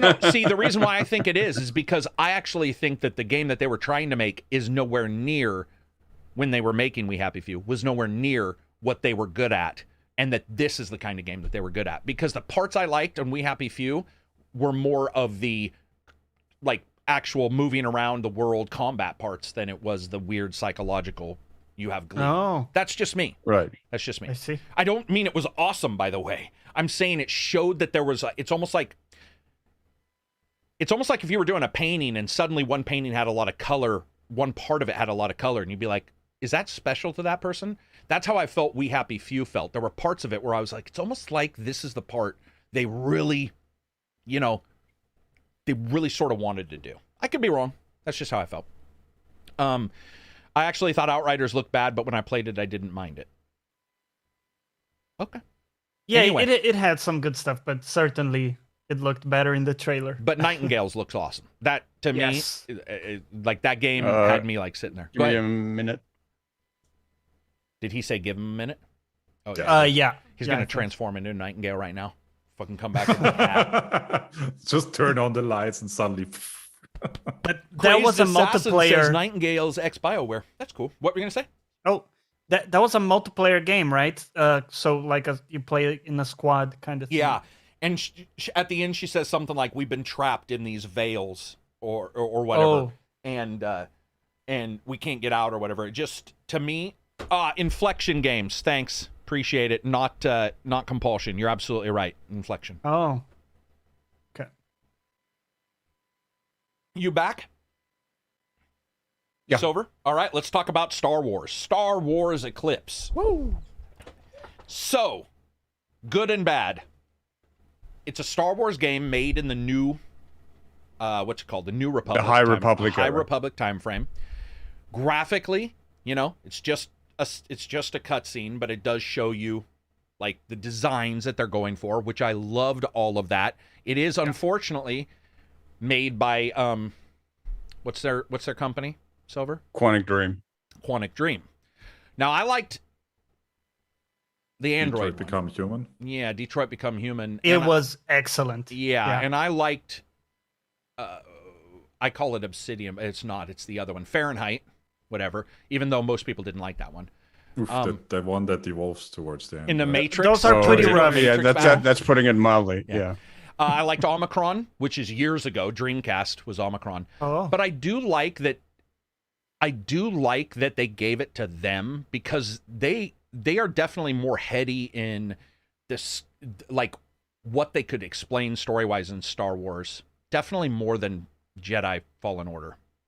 So I'm actually pretty excited to check it out. I am. I'm pretty excited to check it out. I don't know. Did you guys see anything there that excited you? Or you're just like, eh? I mean, it plays to their advantage that writing for Star Wars hasn't really been at a top tier level for Yeah. for a long time. So it's not like the bar is particularly high there. I will say, the trailer was very pretty. But I gave me no idea of what the game is, what it's going to be about, how it's going to play. Is it going to be a shooter? Is it going to be a role-playing game? Will it be another like visual novels type game? What is it going to be? We don't know. Right. My disappointment was that I wanted to see another game in the style of Jedi Fallen Order. I loved the gameplay in that. Even replayed it recently, and instead it looks like it's going in a... Bro, there's another Jedi Fallen Order game coming. You think so? Yes. Do I think so? Oh, yeah, for sure. Ooh. It's for sure happening. A new Jedi Fallen Order game is 100% for sure happening. They're not letting that... I would be surprised otherwise. Yeah, they're not letting that success, like... And with that team and how it was put together, yes, that is... Yeah, it was brilliant, man. Yeah, it is absolutely for sure going to be another game. Okay, but completely separate from this, then, right? So this would be separate from this game. This is like Disney, right? Yeah, I almost said LucasArts Disney, but this is them, shopping it out to one more group, and getting it shopped out long enough that somebody's working on it. Because because 1313 was midst development. I mean, coming from the people who've been on this podcast, they said it was a lot farther along than we saw. So, and then also Star Wars Knights of the Old Republic continues to do DLC for the online. I mean, they've got a huge DLC. They had to just delay it, unfortunately.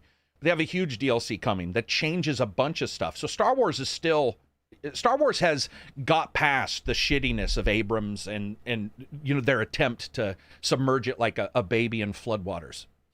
So the games will help us where the movies have not. TV shows will help us, right? Because there's also... I mean, we also got Squadrons. Boba Fett. We got Squadrons, yeah, which was very good. Mm-hmm. They need to tap Favreau. They do, like a keg, so that he can lose about 500 pounds. I'm deathly worried about Favreau. It's not like me fat shaming him. He's huge, and every time I see him and hear him talk, I get like short in my chest because he's one of those guys. He reminds me, who was the cocaine guy that did all the fucking somersaults whenever he came out? Farley. Chris Farley.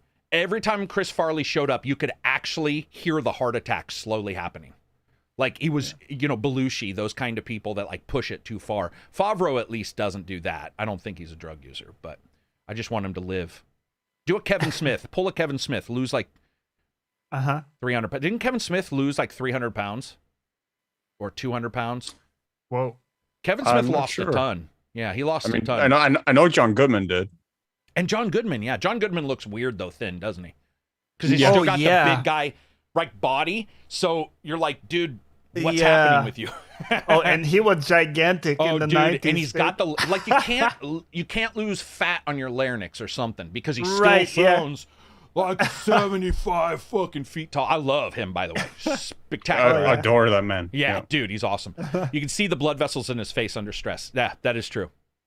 Kevin Smith, not Kevin Spacey. No, not Kevin Spacey. Not What's with this dancing game? Looks stupid. Oh, we'll talk about the dancing game in a second. Oh, right God. now, Oh, God. the trailer Yeah. is showing Horizon Zero Dawn.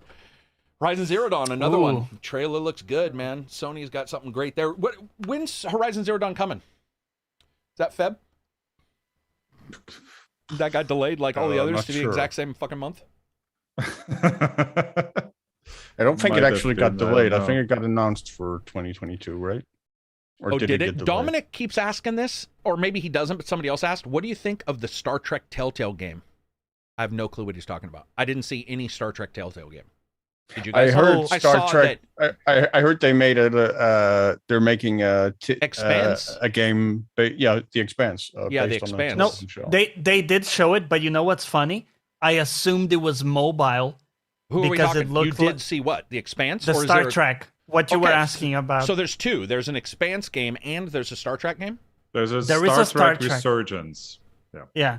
But it looked so bad that I Aw. assumed it was mobile and I like skipped through it Ouch. when I was Mm. yeah, it looked like shit.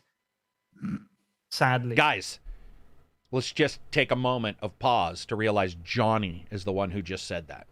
I'm the right. That's I'm true. usually That is trying true. to Mark pull your towards calendar. the I mean, positive. I mean, there needs to be a serious. I mean, if developers are listening, their ears are itching, their nose are itching. They're like, somebody's talking about us. Yeah, just like, hold up, Johnny. Johnny called it just shit. fucking yeah. That was like, put the brakes on that shit. You need to rethink because Johnny is the one saying, Should have put some co-op into it. "Damn, son, yeah." If you had rubbed some co-op in there, Johnny would have given you all the kudos. Yep. What, Johnny? I didn't get to see this. What did it? What was it Uh-huh. like? Team it was like building a base, and that's why it looked like crap, or was it the No, spaceship? it looks very much like a Telltale game. Yeah. Okay. But like not the good ones. If there is a range in Telltale, Right. if there's a spectrum, There is a There spectrum is in one. Telltale. There and- is one. Yeah, there Yeah. is one. For You know, sure. people I know, I love Telltale games, and I Dude, love that they me make too. bad ones because they've made good ones. But dude, the Game of Thrones Telltale games, disaster. Yeah. Yeah.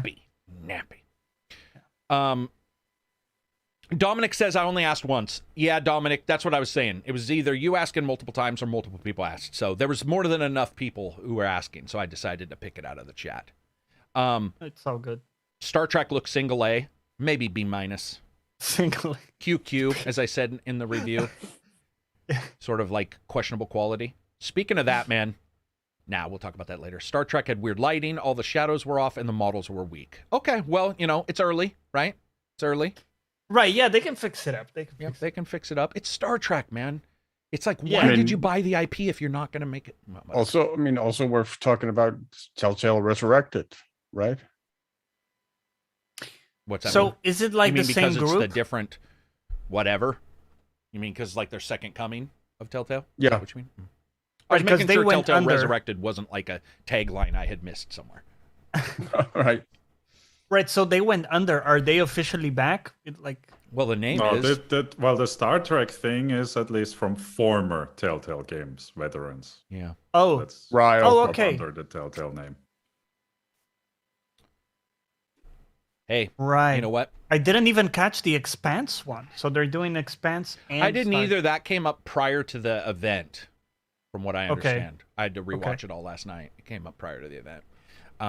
And I know a lot of people love it. Laser Cat, $5 super chat. Appreciate being part of such a great community. Thanks for setting the gold standard. You bet, Laser. But if you realize that gives us at least two places above to go. Because if you played a free-to-play game, you got your gold, right? We're And then going you got your diamond, platinum, plat. diamond, ethereum, unobtainium. Might not be able to make Unobtainium is them. especially good. Yeah. So, yeah, definitely appreciate it. Let's see. I want a Picard Stardew Valley game where he just grows a vineyard. That would actually would be love that. amazing. That would Talking actually about be amazing. wines. Yeah. Yeah, it's just all technically the grape from California, and that's it. There's just occasionally a starship would fly over, and that's all. Then- And just Then he has like a shed with a holodeck. Yeah. Where he can go in and do the Sherlock Holmes thing, or his they, Sherlock Holmes little event he or- liked to do. or the noir detective that he'd like to play as well. Fuck yeah, man. I'm hoping Star Trek turns out to be good because I would love a good Star Trek game. Yeah. True. You know, And I'm some a fan of great Star Trek. plot lines in there to pull Dude. from Yeah, for a and little episodic thing. even with the more action-packed last 3 movies, Star Trek is a different feel completely than The Expanse or than Star Wars. They all have Yeah. their own morals and Oh, ideals, absolutely. and I really do like Star Trek's probably better than most. Their Interesting. ideals, their core values. In fact, the reason why I bring up Orville all the time is because it's very close to Star Trek, and obviously it's on purpose. Especially that's why I like later it. on, right? Oh, yeah. Because I know it opens up a bit more on the comedic side, and then Yeah. Mm. Let's see. Thoughts on Nintendo avoiding the show completely? Ooh, that's a good point. They did, right? right. Well, old Reggie was there. Not old Reggie Reggie, showed but up. Reggie, the old boss Reggie was there. Yeah. Yeah, yeah. Nintendo didn't show up at all? Are we sure? No. No, Well, I there were mean, ads for Nintendo, but Okay. that was about it. and they just do their own thing. Yeah. Yeah. And they won Metroid. Metroid 1, Metroid 1. Best Adventure Yeah. game. So what does he mean then? He probably means like a trailer for a new game. Right, I would imagine that. Yeah. Like, but Guess yeah, they just their didn't stuff have is anything. featured. Yeah. Yeah, and they had a bunch of commercials like to the Exactly. It's Oh, okay. there. Well, no, they're saying that Doug Bowser showed up, and that's right. Actually, Doug Bowser, who runs Nintendo, did Oh. actually show up. So yeah, the so Nintendo USA. yeah. So okay. just not as big of a name, I guess, than in the prior years. Let's see, what other ones that did we see in the trailers? What other? So, I mean, Wonder Woman, we saw precious little of it, but Yeah. it's kind of like the Wolverine. Like She hey, said like 2 words. Yeah. Yeah. Oh, it is Yeah. like Wolverine. yeah, it's That like, even hey had guys, more, I think, than the. this is being made. Yeah. Yeah. I mean, what excites me about that is Monolith. Like this is the game that they've been working on now for the past 3 or 4 years. We didn't have the name of the project, but apparently now it's Wonder Woman. And Monolith has a pretty excellent track record, especially for action games. So Sorry, Silver, you said they've been working on Wonder Woman for 3 years? yeah, since they released Shadow of War, at the very Oh. least. Yeah, that is true. Or at least that's when they first could have started. You know. Yeah, I mean, but that's also when I think I remember hearing that they were working on another project, Untitled. I'm just saying it might not have been this project. Maybe that's Oh, why. right. You know, True. maybe that I mean, project didn't work out. that's Who that's knows? true. That's true. Yeah, because it is. If it has been that far, it would be nice to, for sure, to see something very soon. Yep. And then we're being asked about Plague Tale sequel. Hey, I'm all for it, man. Focus Yeah, let's- nailed it. Focus had like 6 or 7 games in there. Focus is like Dude, didn't they do Flight Simulator after that's a Sobo. Plague? Asobo is the so yes, these guys did. I was talking about Focus as the publisher, but you're talking about the developer. Yes, Asobo. Asobo right, did right. do Flight Okay. Yeah, Sim. yeah.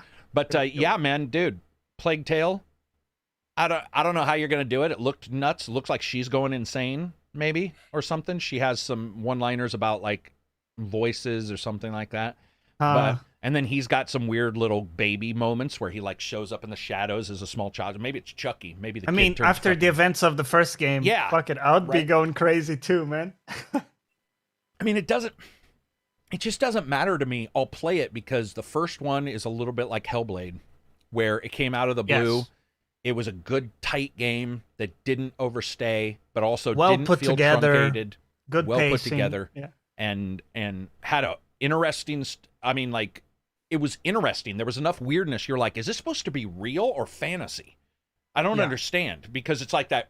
It's almost like hedge magic, which is something that happens in Warhammer, where like it's almost not even magical. It's so low magic, and you Yes. saw that in the game. Other than his ability to control rats, you know, you were like, yeah. what is all this? So, there was that. There was Sonic. Sonic Frontiers. Mm. Did I understand correctly in that it's like an open world Sonic? It looked like it was an open world something, but man, my love for Sonic is gone. Yeah. I was a Sonic freak when I was a kid. It's like anything shown that's Sonic, I'm just like not even. So my brain didn't collect the photons because I can't even tell you what the game looks like if they showed it. Right. I just know that it was on the trailer list. But for me, maybe I kind of need something like this to bring it back to my radar. Because if it was a normal Sonic game, I'd just be like, I'm past that point. But you kind of bring it into a fresh setting or in a different way, and maybe you pull me back into it. Maybe.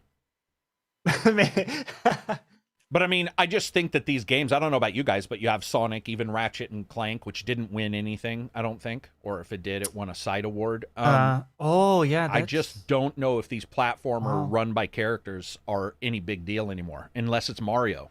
And even Mario, it's so funny because the Mario games that have stuck with me aren't the main Mario. It's like Mario versus Rabbids or something. It just seems like platformers don't have a... that's interesting. Ratchet didn't win anything. It didn't. And I mean, it was a great production value, solid game. I mean, not to be, we're not going to go negative, but like Deathloop won anything. Ratchet and Clank could have won anything. Right. Yeah. I mean, same with Psychonauts. Yeah. I mean, didn't Deathloop win something? No, that's what I'm saying, Reg. Deathloop did. That was my joke. Right. It did, and so how dare I didn't get it. Then Ratchet should have won something if Deathloop can win. I mean, Deathloop, at that point, you're getting down to like just giving awards out because they're there. So, sorry. It's interesting. I mean, speaking of like big maybes, the Gollum game. Oh, God. Announcement. I don't know what you guys think. I'd like to know what somebody sell me on the Gollum game. Chat, sell me on the Gollum game. Johnny, sell me on the Gollum game. No, it looked like ass. Gollum looked like ass. Wow. Like absolute ass. I would not want to play that, regardless of the gameplay, just because of how it looked. Am I being too harsh? Gollum looked like shit. Yeah, it looks terrible. It looks terrible. Okay. Damn. So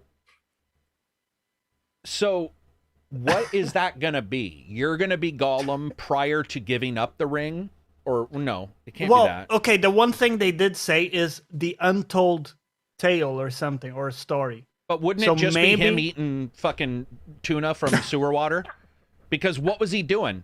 There was no great adventure for Gollum. There wasn't much going on. Yeah, I mean, Gollum survival game. You have to survive in Mordor or the Mordor borders. It's just a cave, no light, right? You're like hunting for fish, and this is where I feel like they don't know what to do, so they try to have to avoid orcs and whatnot. They're pulling the Gollum card, right? It's a well-loved character. I don't know if they got Andy Serkis to do it. It didn't sound like Andy Serkis at all. It's not. Yeah. All right. Well, hey, you know what? Excellent. I mean, I would have rather had a good Gimli surprises. movie. Listen, the bar is low. Anything that registers will be a surprise. Yeah, it's just going to be odd. If it was like that, plus it wasn't Andy, it just feels like a missed opportunity. It's like, there's some more stuff that we could have possibly seen. But again, maybe I'm just missing stuff. It's possible, but yeah, I don't think. I mean, for me, another one that I loved seeing is the PC announcement for Final Fantasy VII Remake. And coming out, in like 10 days or something? And with a jump button. Did you hear about that? Did you hear about that? No. Yes. No. They stated, they were like, they actually stated that they listened to my review. And they were, I'm just joking. Of course they didn't. There's no jump button. You got, until that point, you had me. I was like... Well, did I just ruin somebody's life? Because I know a lot of people wanted a jump button. What were you saying, Reg? So two things about that. First off, I appreciate the kind of shadow drop with, hey, we're releasing it on PC in a week. So that thumbs up for that. For sure. Yeah. Definitely both thumbs down and my toes down for using the chance for bringing current console prices to PC. Oh, They're charging €80 and $70 for the game. Wow. Whoa, that's insane. Is it going to be on Steam? Epic. It's epic. Epic. Epic price tag. And in the same vein, also from Square Enix, Forspoken on Steam, also 80 euros, $70. Wow. 80 Is that euros. is that PS5 only? Because I don't know thought if it's I thought otherwise Xbox wasn't PS5 really only. raising any of their prices, so I guess this would be a third person, one of the that I third-party know of? companies. Xbox hasn't yet, but this we is have a seen these third-party prices company. for games on PC already. That sucks. Yes. But yeah. So they're pretty much the first real big name titles that are doing the first Well, move If you're not to subscribed to ACG, increase subscribe. prices. I'll tell you if it's worth it. Go ahead. What are you going to say, John? There are, I think, several Bandai. There are some games exceptions that try to push that- it, but yeah. games that don't, I would argue, don't have a mass appeal, unlike these ones. No, At least true. They Final have been Fantasy. Attack on Titan and games like this that are a bit more niche. But they definitely have gotten away with, this type of pricing, which is interesting. Wow. That's just a shitter. It is. I will say though, it is I guess at least if you were looking for a defense, it is like the Ultimate Edition that comes with the DLC. So it's not just You the mean base so game. for the $70 whatever, there is Yes. no base game? That is the base game. As That far is as the I base game. understood, it's just a one edition. Sorry, go on, Reg.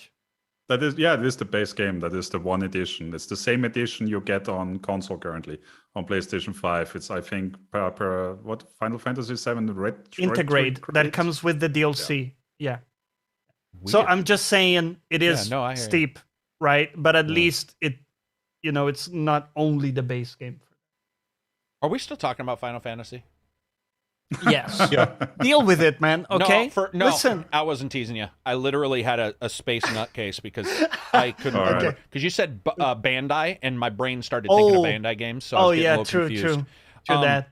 So this game comes out. No jump, by the way, everybody. Completely, I was joking. But this game comes out, and it's got this DLC, which I don't remember what was in the DLC, but was it good? I think the DLC was Yes, considered it's good. good, It's right? it's another playable character, Yuffie. She has like a whole chapter. So is to this her. a port, or is this a full PC version of the game? Do you get my I would drift? assume it's a port. I do get your drift. Sadly, Because I would if it's a assume it's port just a port. and we see Cottage Cheese Door anywhere in that game, I'm going to lose my shit. yeah. This is a And- PC title we're talking about. They need to make sure they had some low resolution textures, guys. Low detail. Yeah, sorry. and really low. I know the doors were a meme for good reason. were They bad, did touch them. They did touch them up for the Yeah. PS5 upgrade.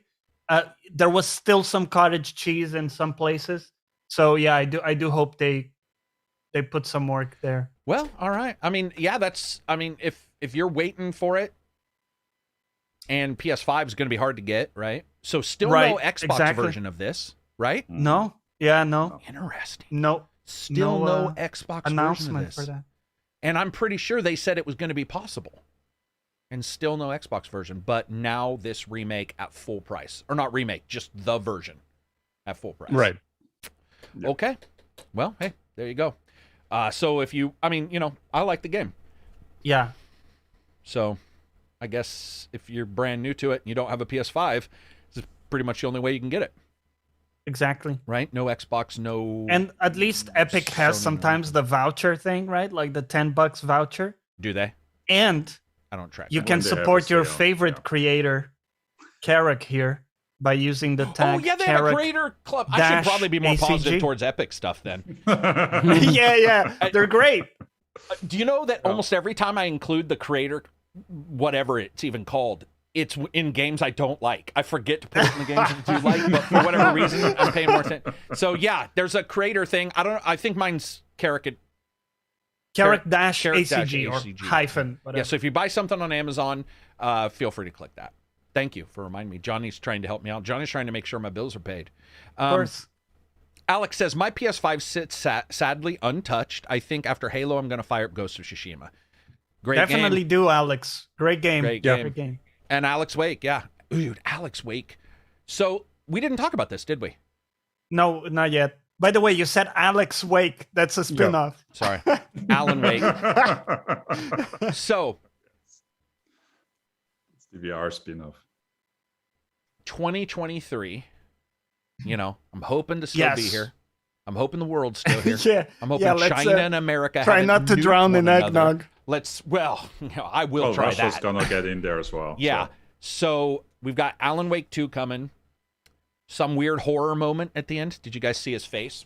Yes. Like the Golem at the, when try to take the ring. They're calling it survival horror. Yeah. And I'm wondering That's what kind. the problem. I do not want a survival horror game from that. Alan Wake's best parts did not have to do with collecting batteries. I agree. Like, who thought that was the best part of Alan Wake? I will fight you. So when they said survival horror, I think is what they said, or something like that. Yes. I'm not lying. Like, my everything went down. It was almost so like what? the I need to depower in a video eat game. and drink water and shit now. What's happening?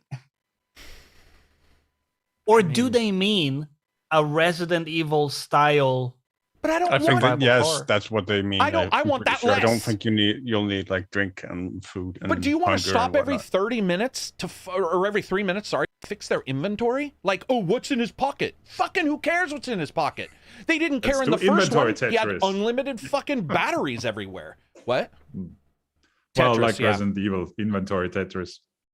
Oh, Yeah. I'm not mad, but I was very much disappointed by them categorizing it as that, because that also means it's categorized as that. That's what they'll move forward with. Like, that is going to be it. Admittedly, they did say it was an open world game, and then we didn't get an open world Alan Wake originally, so they could change it. So, you know, the other thing, the part that annoyed me about Alan Wake was the jump scares. You know, they have these very loud, like, screams at times, and they are not scary. They're just annoying, right? So I'm hoping that's not like the direction, like they're leading. No, I don't think it's so either. Remedy. They don't seem like they're exactly. that. I get the feeling that they're going to delve more into like the line they've kind of been going into with Max Payne, Alan Wake, and Control. Where, I mean, Sam Lake is a pretty huge Twin Peaks fan. It's fairly evident that's something that really shines through in a lot of his work, and I think it's going to be more horror akin to that, where it's going to be very heavy on atmosphere and building tension through atmosphere. Dad Beats choppering in support for the ACG crew. Thank you for the super chat. I appreciate it. That was my feeble attempt at pretending I was a helicopter / rapper, and then I was like, whatever. One of my friends who was ex-military, where we worked, we all had radios, and it was emergency services. And so randomly, he could do two things. He could fake a chopper by slapping his shirt and his hand against his chest with the mic. So he'd be like, there's a helicopter landing on top of the building. You'd be like, what the fuck? And he could do the Predator perfectly. The clicking sound? Yes. Yeah. So it'd be like 3 a.m, and you'd be in the control center, and all of a sudden, all the fucking lights would turn on, saying somebody had an open radio, and you just hear like, turn around. And he had to turn around perfect. Well, fucking dude, man, we'd be like, Ron, where the fuck are you? And he would get us in trouble because you're not supposed to do that over. I mean, they're radios, so they go outside of your facility. Discipline, radio God discipline. damn that dude. Oh, he cracked me up. Anyway, Dad Beats, thank you very much for that. Absolutely appreciate it. What other things did we see?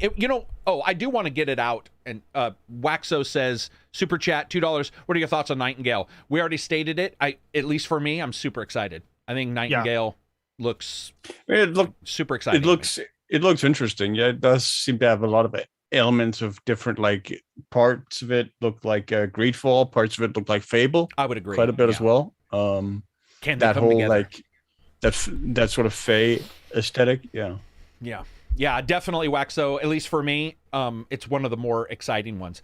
But there was also the like EDF. Somebody mentioned the name earlier, and thank God that they did, but I've forgotten it already. But there was the EDF looking ray traced Battlefield AI game that they showed at the end, and I gotta say, that was actually Arc Raiders. Thank you very much, Kuso, coming in.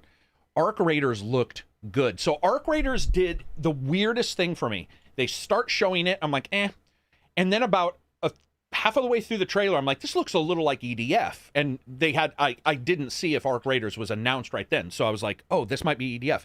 And then it got better and better graphically until at the end, like there is some serious ass like ray tracing, the almost gritty lighting that you might see in like almost like a ray traced mod you might see on a video game, Ice Hanser or something like that. It was like that kind of ray tracing. And then it shows the main characters fighting a massive robotic spider. Looks, I mean, to me, that actually was super exciting. I would love to see it. And what they stated was it's one of the first AI-driven games. And here's my guess.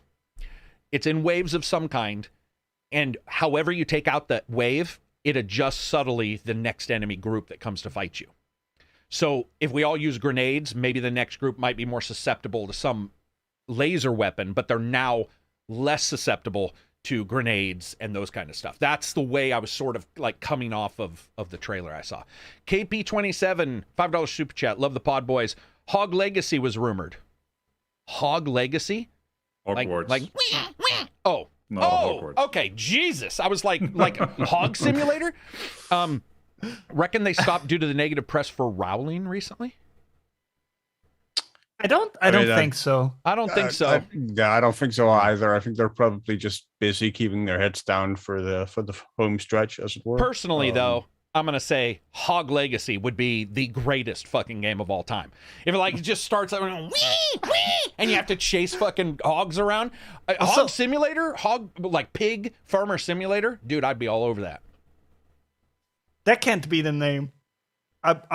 Right? That's not the name. No, it's Hogwarts Legacy. Not.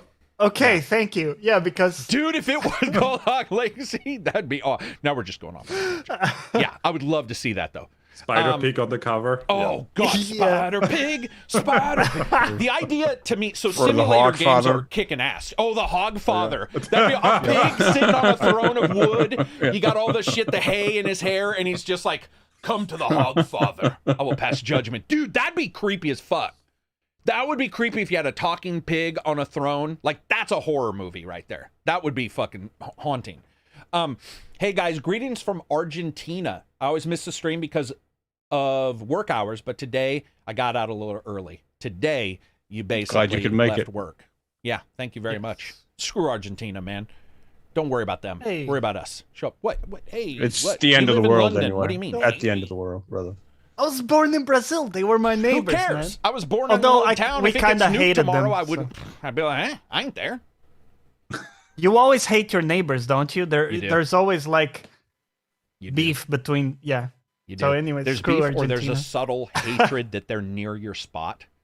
Yeah, Like, we prepare beef better than those guys. I like sometimes I want to like get a ninja star and just open the window a little bit and then close it, and they'll be like, "We don't know what happened. Random ninja star must have fallen from a fucking plane." What do you think of Slitterhead? Yeah. So what do you guys think of that? That was the horror game made by Silent Hill guy, right? Oh, yeah. I'm gonna be honest, everybody. If you haven't seen Slitterhead's trailer, you should look at it because it looked too cartoony for me. It looked too, I don't know, almost like Ghost in a Shell, but not good. It like there's something about the way the characters' faces looked. It was very cartoony. Dude, yeah. I don't know. Go ahead. Something utterly forgettable about it. Like, Yeah, utterly forgettable. yeah, you know when someone tells you their Aggressively name forgettable. Yeah. and immediately after you forgot. Yeah. Yeah, I absolutely do know that feeling. There's something about it that I just have not really, it didn't grab me. I don't know. Did you get to see it, Reg or Silver? Did either one of you guys get to see this? If you didn't, it's fine. I didn't. I'm not sure. You didn't miss much. It's Yeah. like body horror, people's faces splitting, and like Right. vagina. Oh, aliens, wait, that Vagina kind of where face. at the Yeah, end yeah. they're I on mean, the balcony. that is Yeah. that is pretty much par for the course for Del Toro. Like from Mimic to Blade 2, like that is something he likes to do. Waxo says Slitterhead was weird. Love the cartoony. Okay, so boom. Somebody likes the cartoony animation. So there you Okay, go. So okay. there's somebody there who likes it. Where I didn't, but gave me a Parasite vibe. Is that a game? You spelled Parasite. No, a with movie. Q, so it must be a Korean movie. The Korean film. Yeah. Okay. Yeah, I don't know, man. We'll have to see. Like, hey, whatever. Each to their own. We're getting all these games. That's what's cool. Yeah. That one, I think that one, it depends, because it also reminded me of, what's the one that is like Twin Peaks, but you're in the car in the small town, and they just did the second one for the Switch. Premonition. Deadly Premonition. Deadly Premonition. Yeah. Yeah. So for some reason, the like weird look of this game reminded me of that for some reason. I'm not 100% sure why, but we'll have to see how it ends up looking. But you know, I'm okay with those kind of things. Twin Mirror, is that another one? Parasite is an anime. Oh, wasn't aware of that. Do you watch horror anime, Reg? Or do you steer clear of horror anime? Well, it's Probably more splatter, I would say. Gotcha. Yeah, but I've seen Parasite, by the way. It's a pretty good anime. Is it? If someone is looking. Yeah. Oh, that one. Okay. With the right hand. So Yeah, did you okay. guys also see Dying Light, and how, or Dying Light 2's trailer was so close to Dead Island, except it wasn't in reverse, but they had the slow motion, the smooth camera. It was definitely, in some way, there was a homage going on there. But I got to tell you, man, that, like, Dying Light 2, already gold, 2 months ahead of time or whatever. Like, It's a good sign, man, for those guys. Yeah. It is a good sign because they didn't have to go gold. You know what I mean? Yeah. They could have, there was other things they could have done. So like, to me, I'm sitting there going like, oh fuck, man, this could be very cool to see. So I'm excited for it. Maybe Slitterhead isn't supposed to be a horror game, but an action game with some horror elements. It could be. It could be. But yeah, for Dying Light, I'm really excited to see that. February is going to be monstrous. Monstrous. Speaking of monstrous, right now is the Teletubbies that have been aged dancing game. Oh god. And I got to tell you, that went on 100% haunting. of the time too long. Dude, I don't know what it was. And then it was mixed so poorly that the people who were singing were up really high. And so it sounded like cars crashing together. It's like, and all I saw was that and the sound. And I was like, what the fuck? This is the first thing, by the way, I saw of the entire Game Awards. Because I didn't even know the Game Awards were going on. I was working out. And I don't know what it is, man. But it is haunting looking. It's fucking creepy as fuck. Yeah. No. Yes. I mean, kids, it's like, no, it's man. like Teletubbies No. that all got just old enough to waddle. It's fucking creepy, man. It's just not for me. I'll probably review it just to make myself as uncomfortable as possible. No, exactly. I just don't know what it is. Now, here's what's weird. There's always a defender, right? You could be like, you should not eat children. You put it on Twitter, and somebody's like, well, there's always a defender for something. So You have to survive. Yeah. So I posted, nightmare fluid. I was like, whatever the fuck, blah, blah, blah. And there are people telling me there was another trailer for this that made it look more like a Lego town, Lego city kind of game. It was a city. And admittedly, Right. there is another I've trailer. seen that. It runs at about 3 FPS, but there is another trailer. And it does look different than what we saw at the Game Awards. It does show a dramatically different game. Because the Game Awards thing that they showed, I'm looking at it right now. I don't even know what to tell you. Like almost a Just Dance. I mean, I saw the other trailer, well, at least one of the other trailers you mentioned, and that did not leave a positive impression on me either. No. There you go. No. There you go. So, hey, who knows? I mean, okay, I just have to say it. Like the idea of what looks like a 9-year-old, but with a fat human's head wearing silk stockings is so many levels of what the fuck to me. And then they're in pajamas, the next one. It's like, it reminds me of those Texas beauty pageants where you God. and you're like, that yeah. can't possibly Exactly be that. real, is it? Yep. Like, this has to be a joke. That's not real, and it is. And It is real. at least this one's not that it bad. seems but- extraordinarily creepy. Yeah, this yeah. one's pretty creepy. But like, it's got Oshkosh Bagosh on and shit and dressing up like, I don't know, man. I don't know. But you know what? People told me they were excited about it for some reason. I don't know if it's popular in Japan. Maybe. Oh, there's that fucking stockings again. That is wrong, man. It is wrong. I'm haunted by this, but I can't look away. It's just so, I don't know what it is. So if anybody knows what this is, and why this is a big deal versus just a money grab for like K-pop or J-pop or whatever, I'd like to know, because I did see them riding around on a bike or something, and like I said, that was more of an open city exploration, but I don't know what you'd be doing. It's a Korean game. Sometimes I try to reverse engineer. That's what somebody else told me. That's what somebody All told right, me. so it reads like it's like Korean Pokemon. So you collect kids? No, you collect little monsters. But there's not a monster in the game. I know. There's not a single monster. Wait a minute, guys. I need the answer to this. Do you collect the kids? Because if you do, I'm done with gaming. Where are monsters? Where are they kept? No, okay, there were none in the trailer, but you do collect So many Dokkaebis, questions. and they're like animal monsters. I don't know where they were not in the trailer. Apparently, Yeah, that's there what the weren't game's any actually of those about. Oh my god. Okay, Dante Parks, $5 super chat. It's not a dancing game. The Game Awards thing was just a music video. So you are the kids capturing monsters. Not So that was the worst Repo marketing ever. capturing children, because that's It's what like- it looks like. Because the kids are changing clothes all the time. It looks I'm like sorry. you're capturing children, That looks like you're forcing them capturing into kids. uniforms, and then making them having dance in perform stockings in front of you. dance routines. Yeah. Oh my That is God. easily the worst commercial then. If that is Yeah. real monsters, which I believe you guys, that is the it's worst the worst- commercial or the worst attempt at showing something It's I've a ever huge seen. misrepresentation That's huge of the thing. Huge. That's huge. Because Like- I'm not joking at all. That is what I thought the game was. It was. So I Michael. was watching that thing. It felt like it went out on for half an hour. It did go. And all I kept thinking is like, what is that? Not Some a sexual single predator catching That's game? what it looked like. It looked like the what a Chris Hansen game or whatever, where you're like To Catch a Predator, where you come out of the Yeah, bushes and you're like, gotcha. What is going Okay, on, man? well, Excellent. We've covered yeah, it. Okay, we've covered cool. it. I still Good. think it looks weird. I will admit, even just the focus on everything. But you know what? If there's like monsters of some kind, then then I'm. We'll call it good. This has been, Well, I mean, it's it's- been a it's- roller coaster of Wow, emotions. It's been in a this roller podcast. coaster. I've been angry. I've been sad. I've been mortified. I've been frightful for humanity as a whole, and now I'm pretty thankful. People came out and saved us because How about seriously, this? No, go on. Sorry. I was just going to say, apologize. seriously, games don't help themselves.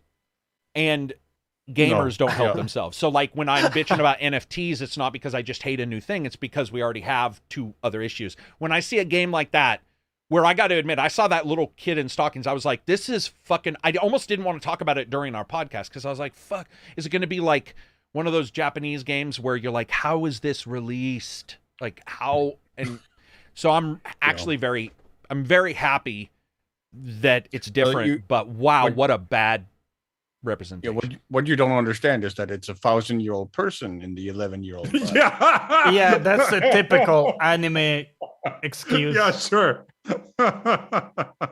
That's That is fucked.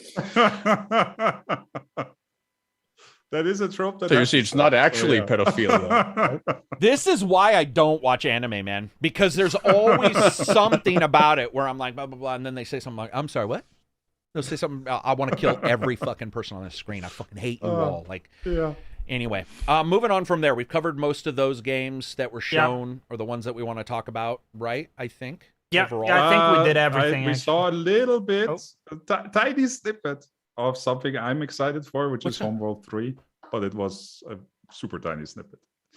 That was prior, Still- wasn't it? Even Yeah. was it? Okay. Did Homeworld. it look like? It looked like Homeworld. Okay. The little bit we saw. Yeah. Okay. Mm. Yeah, I think most people I know. Are happy NDO, about that one. I hope NDO is very happy. Exactly. That's what I was He's a going to huge say. Homeworld You know, fan. Yeah. I think everybody I know who played Homeworld liked it. It's one of those titles where I don't remember many people disliking it. Most people either liked it or Yeah. loved it, and the people who loved it have always wanted, because they got Karak, the deserts of Karak Yeah. Homeworld, and that wasn't. I mean, The it was RTS. it was an RTS on the ground. It's not really the same thing. I mean, Homeworld's entire idea was that expansion, is Yeah, to keep your in people space, alive. yeah. Yeah. Which I really liked, man. I mean, I wasn't. Well, up on not just in PC space, games, but actually one of the few space strategy games where you don't just have a flat area. Yeah, but you got your actually can 3D. fly up and down as Yeah. well. Yeah. Yeah, very cool. So glad to see that. You know, we'll have to see how it turns out.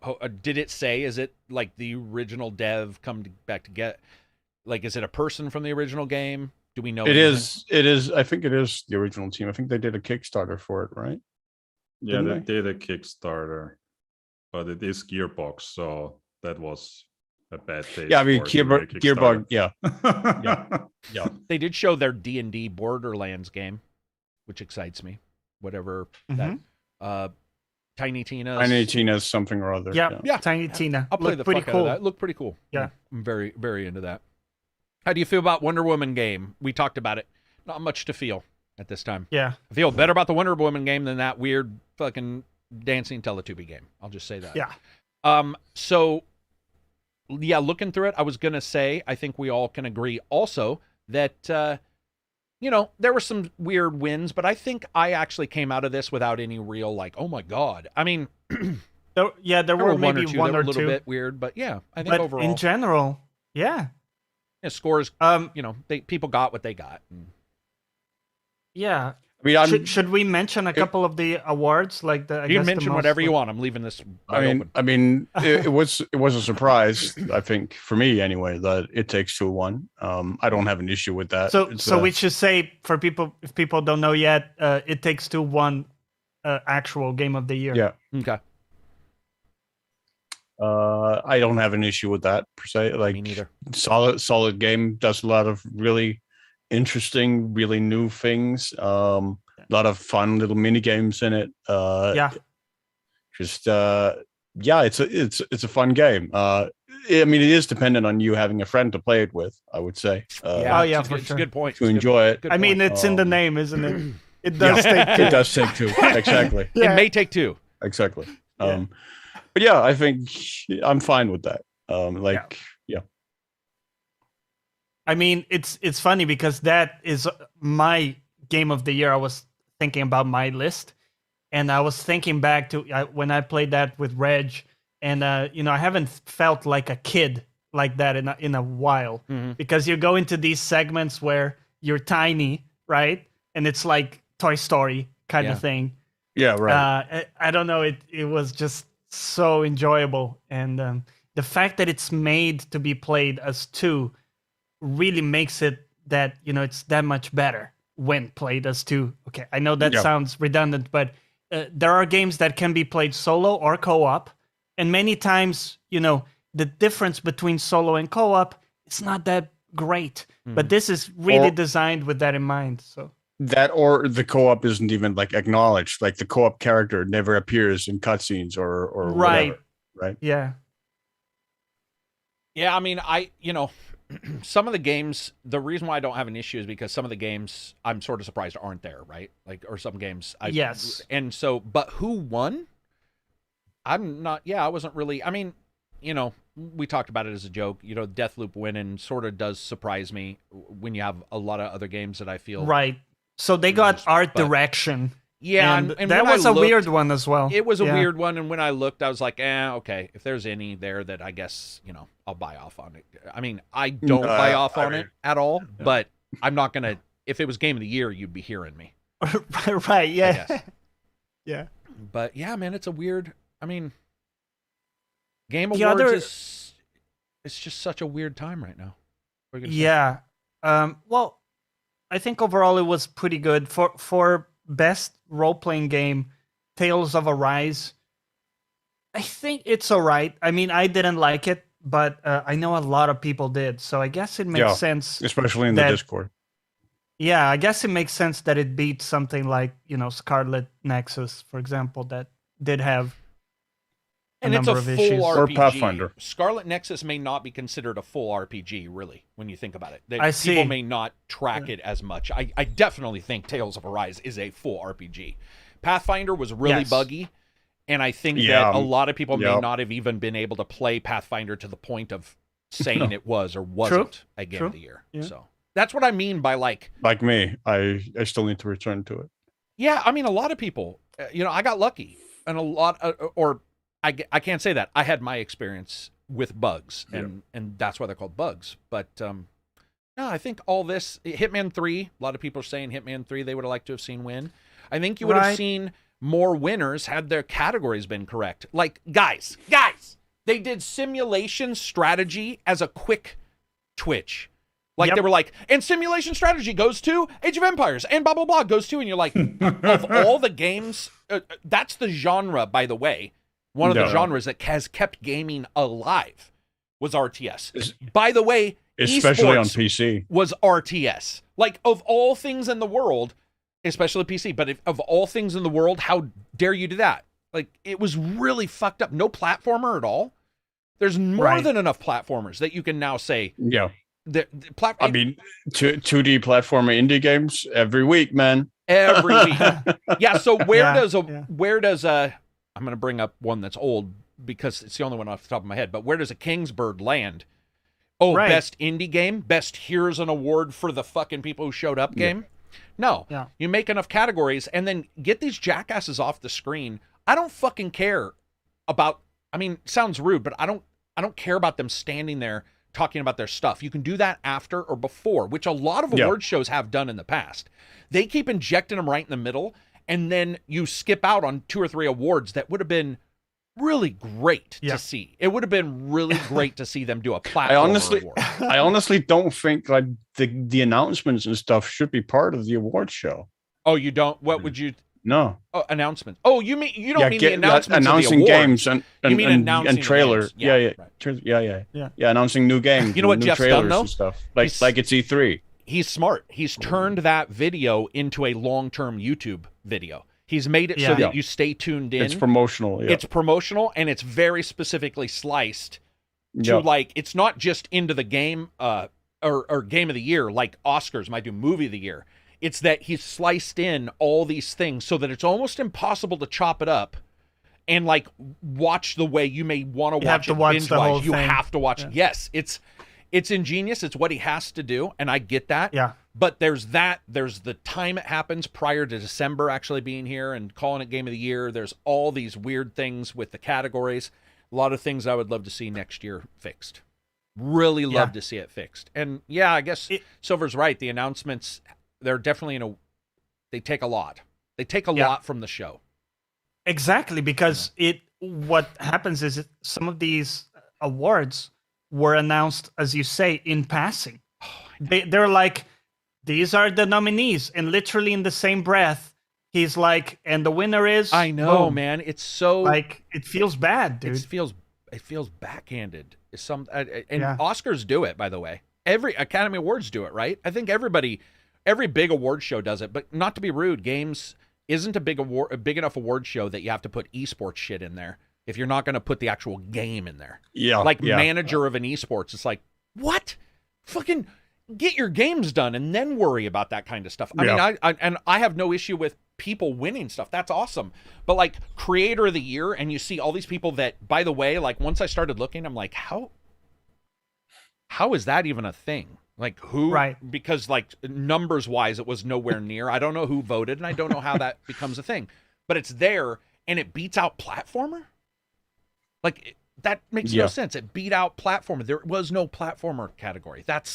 Somebody said, I did too. I agreed with them, but I think I'm wrong. We were talking about first-person shooter, and I was like, yeah, it's unbelievable it's not there. But I do get that since so many games allow third-person, first-person, that maybe they're like action shooter. Yeah, I think that would be a more accurate category for that. And maybe they don't want to say shooter because, unfortunately, these last couple of years, there's been a lot of shootings, and so I don't know. I will say also happy that Kana won Best Indie. Fuck yeah! I thought it was a brilliant game, very well put together. Yeah, glad they won. The problem is indie's such a catch-all. Yes, it is. And what does indie mean? Like, there's a lot of, you could say Returnal was an indie. It wasn't, but you could say it. You fucking actually could say it. And I think that's one of the problems I have with debating the price of something as a... Yeah. But what do you think, it's Reg? Almost like you want to talk about any more for you, Reg, on this list that came up, or... I think we There was had all the surprising interesting stuff. I mean, the biggest snub for me was Genesis Noir. I think just not on like music and not on art design. Like both of those are the best I've seen or heard this year. But yeah, Was it not on any award? no, not that I could tell anyway. You know what was No. weird to me is I'm pretty sure of all games in the world, and I don't care who hates me for this, just fucking go away. But I'm pretty sure Destiny 2 was on a list for best continued support, where like Hitman 3 was too. And I'm like, I'm sorry. Best community support. Yeah. Okay, community. You mean the community doing the work for the Destiny devs? Is that what they mean?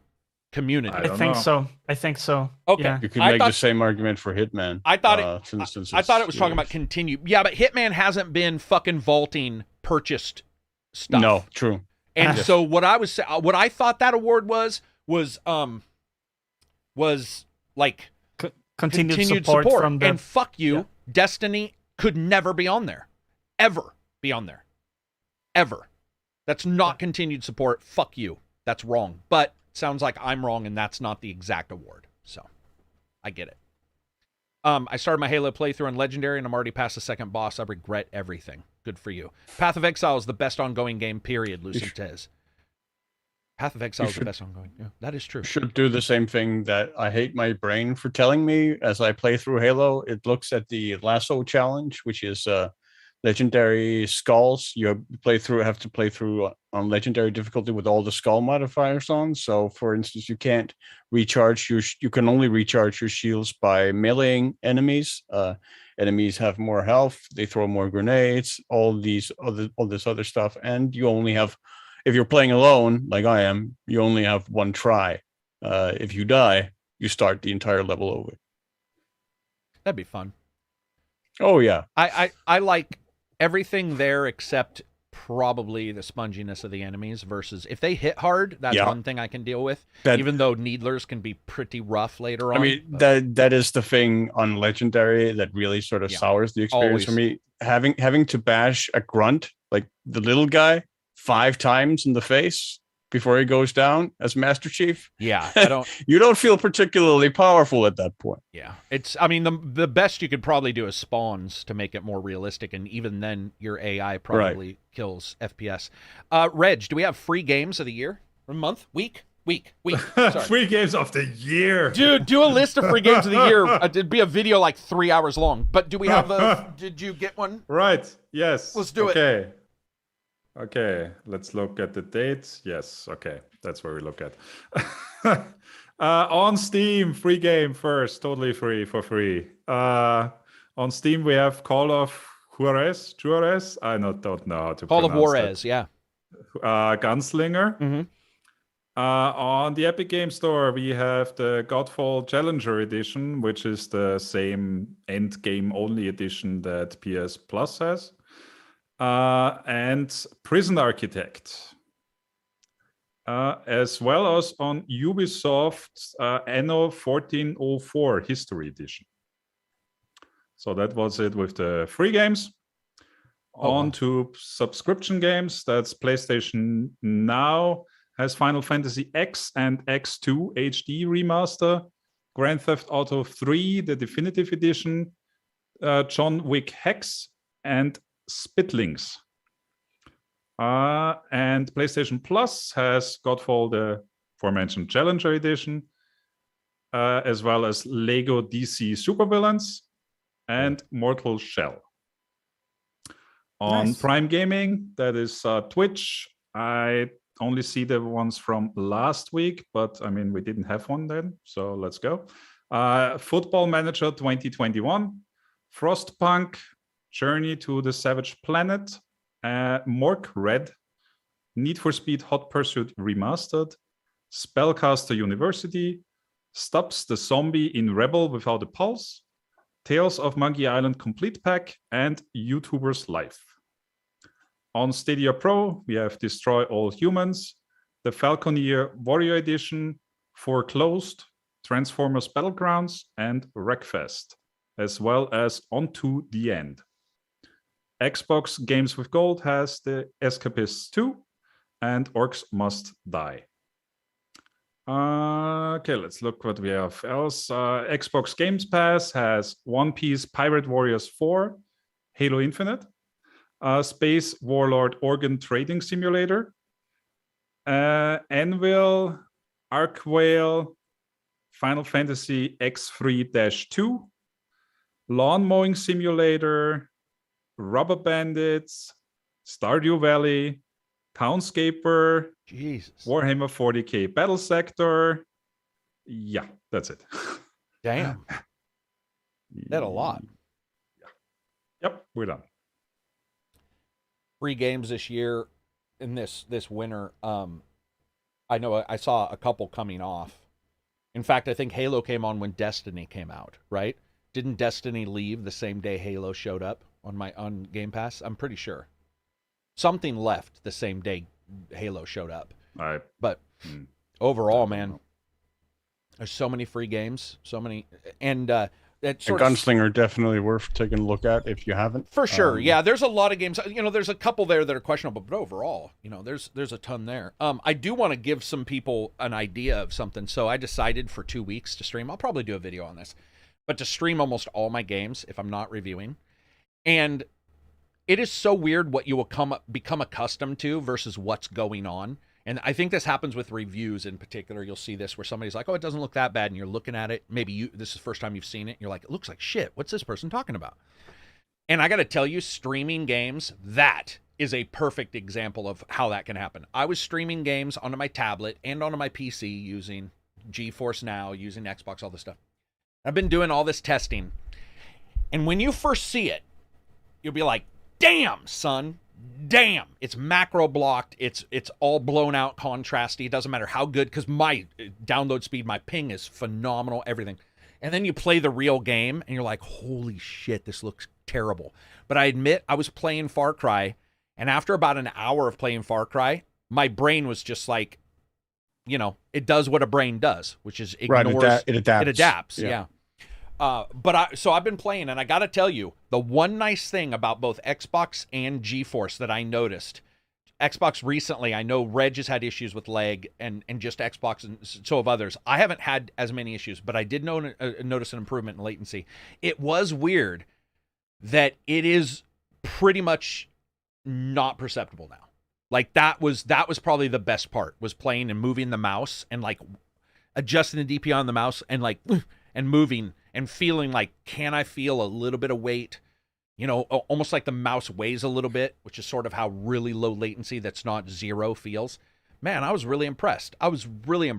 What I was not impressed with is GeForce takes about 18 fucking minutes to get anything running, because it's opening Uplay, and then Uplay's like, but you gotta fucking sign in. It's every time sign in and two-factor. And, dude, it was so. I was like, this is worse than going to the store and buying the fucking game.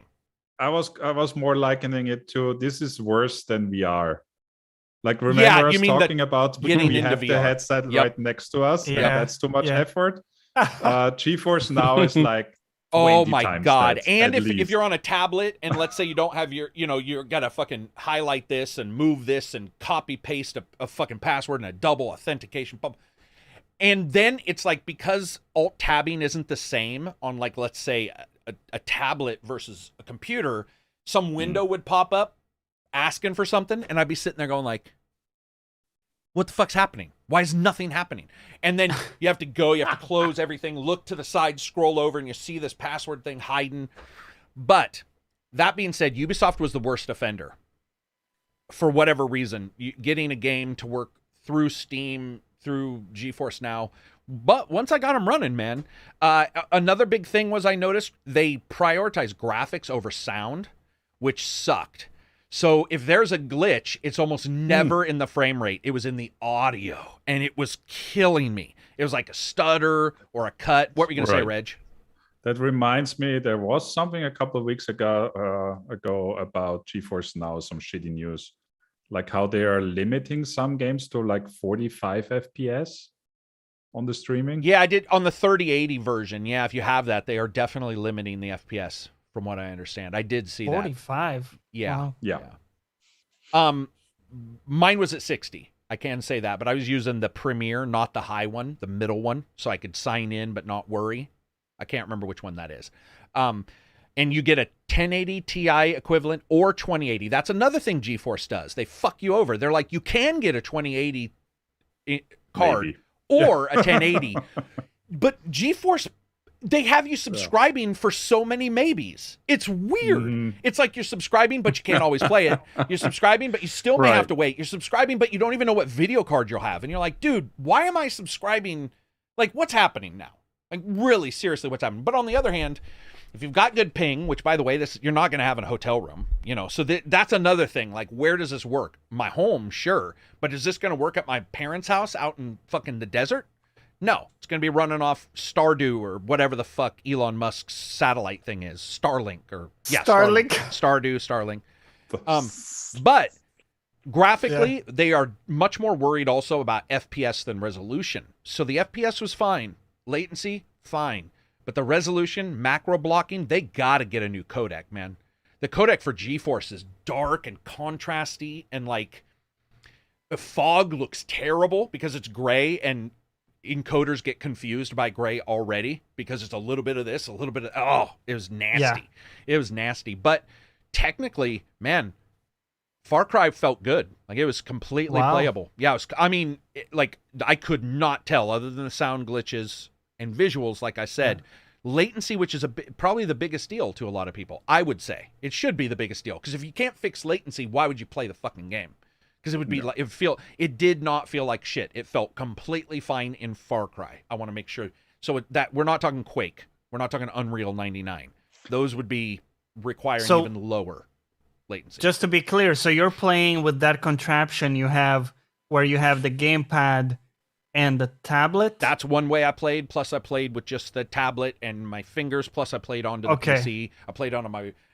the other person's PC, I played onto my TV. I just played everywhere to see like how streaming really is. And I got to tell you, it's not near a replacement. And the two or three things is buying the game, multiple, you have to buy the game still. Yes. Subscription doesn't mean anything. For example, this is what's weird. The subscription for Ubisoft you pay to get a free game, which is unlimited access from Ubisoft, is limited access from GeForce, because you don't get unlimited access on GeForce, which is fucking weird. So that means a person can buy a game on a service, but the service that's feeding you the service says, sorry. It's now another layer. Yeah. And that's really weird. So a person, it's weird. It's definitely not... Right, because it doesn't work with every storefront in the same way. It doesn't, and those storefronts offer unlimited usually, or their subscription is unlimited, but that means nothing because GeForce is not unlimited. GeForce is actually our limited. So, let me ask you this. Sorry, just very curious. When you do gamepad, right, with this, are you connecting the gamepad to your tablet? You can do both, but I connect mine to the router. You can do both. Computer. Yeah. Well, there's two ways to basically do it, but you can connect it to your tablet or to your PC and have the app see it on some of these different apps. Okay. So I just test on all of them. I've had no differences though. Not really. I mean, if I connected the Bluetooth on the tablet, I haven't really noticed anything worse than. I mean, Bluetooth does have some latency, but it didn't seem to really impact much for me. Okay. At least. And this is through that Moonlight thing? No, it's through everything. I tested the real versions. I tested GeForce Now. Okay. I tested Amazon's Luna, and then I tested a little bit of Stadia. As people have stated, Stadia is probably because no one's playing on it. Stadia, the better one. Yeah, but I'm not going to buy brand new games just to test it. No, that's the problem. That's a game breaker. Yeah, it is, dude. It's a huge game breaker because you're like, but it's a double game. That's what I'm saying. It's not stating that the other one works perfectly because you do own it and you can't play it. It was so weird to own the game and Nvidia be like, your time is up, and I was like, I own it. Wait, what do you mean my time is fucking up? What are you talking about? So.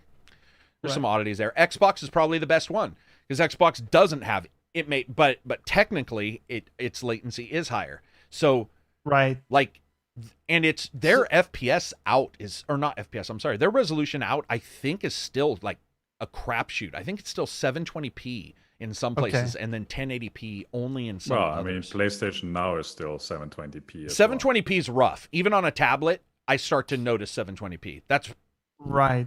That's, at least to me, that's rough. Other people, maybe not so much. But again, it's been fun, man. Been fun to mess around. Speed is insane when you do get it up and running. It's so weird to be playing and go, whoa, this feels, I mean, definitely with Far Cry, I was like, I could easily play this and beat it, have no issues. I would never bitch about, let's say, aiming in that game. But again, that's not the same thing as like, right.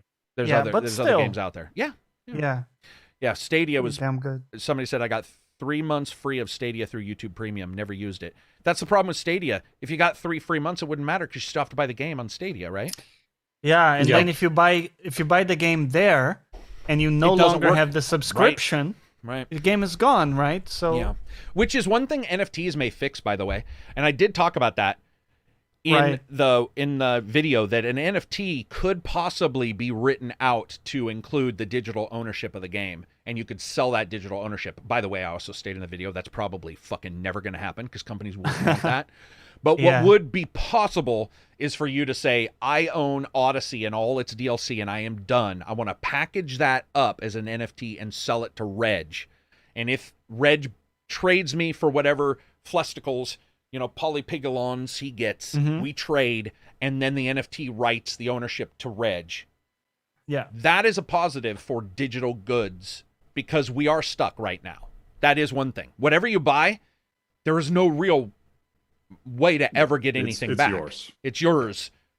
Unless you sell like the entire account. Yeah, unless you sold the account, I guess. Yeah. Which is then probably against the user license. So Is it? Enjoy. Probably. Oh, think so. right, right. So wait a minute. That's true. Wait. So, transferring ownership is, I don't think is. Yeah, it's market territory. Got a long ways to go, man. Long ways to go to figure out. I think we're seeing this is pretty early days for this sort of tech with the streaming, and you see that some services nail it in one aspect, but then they haven't in some other aspects. And I think what we're gonna start to see is them kind of sharing the parts that work. Like Xbox, they've got a shit ton of games, and they don't have a virtual controller on the screen for 90% of them. Yeah, it's like or support for touch. That's what I'm saying. It's like, draw me out a virtual fucking controller on the screen. Let me play. The number of games is like, you need to connect a Bluetooth, and it's like, and I know Reg does this, but I don't like to. But it's like, holding a Bluetooth, like, the fuck? How are you? What are you talking about? I want to be comfortable. And I'm not talking about I want to play Gears. I know that would feel like shit. I know that. But there's a lot of games on there that I'm like, nah, you can't tell me that wouldn't have worked with I can't play Disco Elysium or some shit. Exactly. Something like that where you're like, yeah, you're full of shit. Microsoft's only limitation is that, really. I would say that, and their latency seems to be worse for some people. I know Reg's was terrible. Yep. Right? Latency. Yep. Yeah. I had the audio issue. You were terrible talking about is overstating it, but it's not enjoyable for not enjoyable. That's terrible to me, decent. Right? Yeah. I mean, it's a subscription. If the latency is bad enough to not be enjoyable, that to me is terrible latency. Yeah, exactly. No, it's like the main way in which it's delivered is terrible. So. Yeah. But yeah, anyway, that was it for me on that aspect. Ooh, we're a little long. Sorry about that, everybody. Does anybody have any questions in chat? Real quick, we'll try to get to them. Are there any questions in Discord? Fuck. I do have an indie game of the week. Go with the indie game. Go for it. Go. It is a dive back into my own personal childhood. For those of us who are old enough to remember, like, arcade cabinets, I spent a lot of my younger days slotting coins into a video game, Konami video game adaptation of the Asterix and Obelix comics by René Goscinny. And they've just gotten a remake. Asterix and Obelix Slap Them All, which is out for PC and consoles. I would stay away from the PC port, though, which is not great. But the art style looks amazing. It looks like the old Asterix animated films that I grew up with. And it's basically the same game from the Konami arcade game back in the day. It's just fun 2D beat 'em up, fun animations. It's and a fun property. If you, like me, you grew up with Asterix and Obelix. So yeah, I recommend people take a look at it if they are similarly inclined. And how much was it? It is, let me just look it up. Sorry.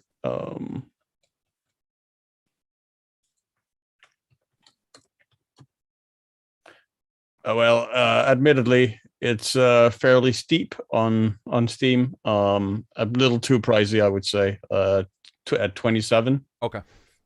$27 or 27 euros. So I would probably say it is wait for a sale at that price point. But it's still highly enjoyable, and it's on Steam, so it'll go on sale. Yeah. I mean, overall, yeah, I don't think anything doesn't. I am looking at my Twitter questions. We have actually hit every single question in here. So do you have any on Excellent. Discord we have not hit, Johnny? We have a couple. Do you want me to hit you with a couple we'll go questions? fast. We'll go fast. Okay, we'll go fast. So, Shadow says, you're stuck in a game of 7 Days to Die. No, with none of those type of supervillain-" games. None of those type of questions. No hypotheticals. No hypotheticals. No hypotheticals. Fact only. Well, Jesus Crust asks, he appreciated you recommending writing on games on your video. Yeah.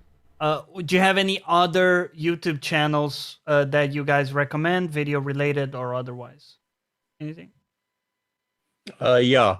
Check out a YouTube channel called Fall of Civilizations. It is one of the best historical YouTube channels around.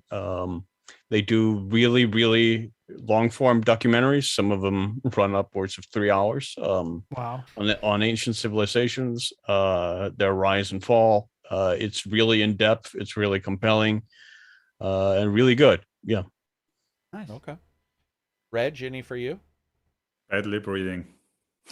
Oh yeah, bad lip reading. That's a great one. That's a great one. Nice. Very cool. Definitely one of the best channels out there. It is.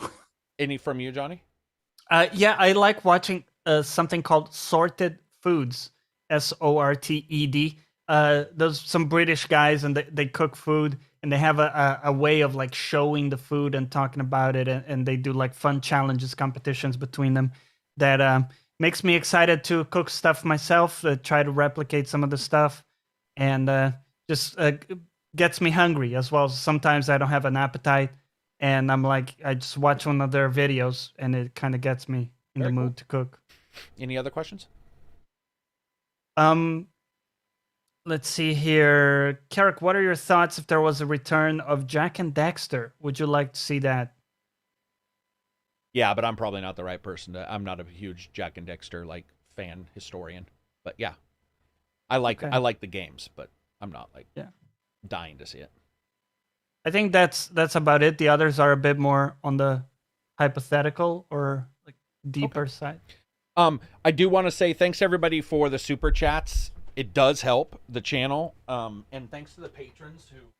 Basically, the patrons are the ones who allowed me to do the NFT video, like I stated, because a lot of times, especially because YouTube is terrible right now, like the Halo preview video made $11 because it fucking got stuck in copyright, hell, and all that kind of stuff. So people who are patrons, you like, if you want to see the effect of something is like the NFT videos, where strangely enough, didn't get horribly highly viewed out in the world, but from us, from like the subscribers, it was one of the highest, and people were actually quite interested, I think, in NFTs and weren't really understanding where to go for that information. So it wasn't perfect.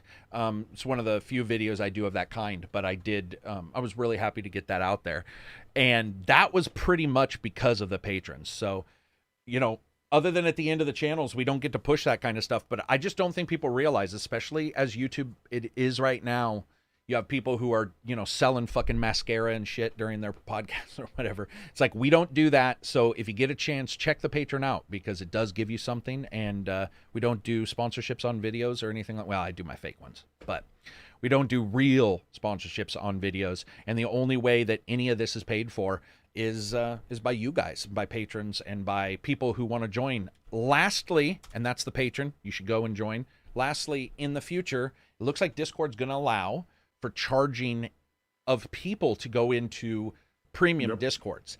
If that is possible, I'll inform people way ahead of time, but that would be possible for somebody if they don't like Patreon for whatever reason, they just want to jump into the Discord for $5, they would be able to do so. There is a reason for that price. It's never going to drop to zero. We had a disaster when it did. But yeah, I want to just say thanks to everybody, the super chats, chatting in here with us, asking questions. It's awesome. These guys help out all the time by bringing in good topics, but you guys help out by being there and asking, you know, really weird questions or fighting with each other, which is always fun.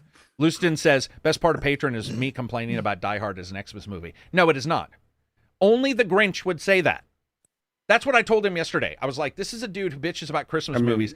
And he's like, you complaining about Soup is frankly better than you complaining about. I would Die rather Hard. hear Leuston complain about Soup. Who in the world's doesn't- mad about yeah. flavored water? Who's out there complaining about Soup? Just We're going don't to give a really bad impression of the Discord as we go on. All from Lucidity. Anyway, I do want to say thanks to everybody. Enjoy yourselves. Peace out. Thanks to these guys for coming. We'll see you next week. Bye-bye. Take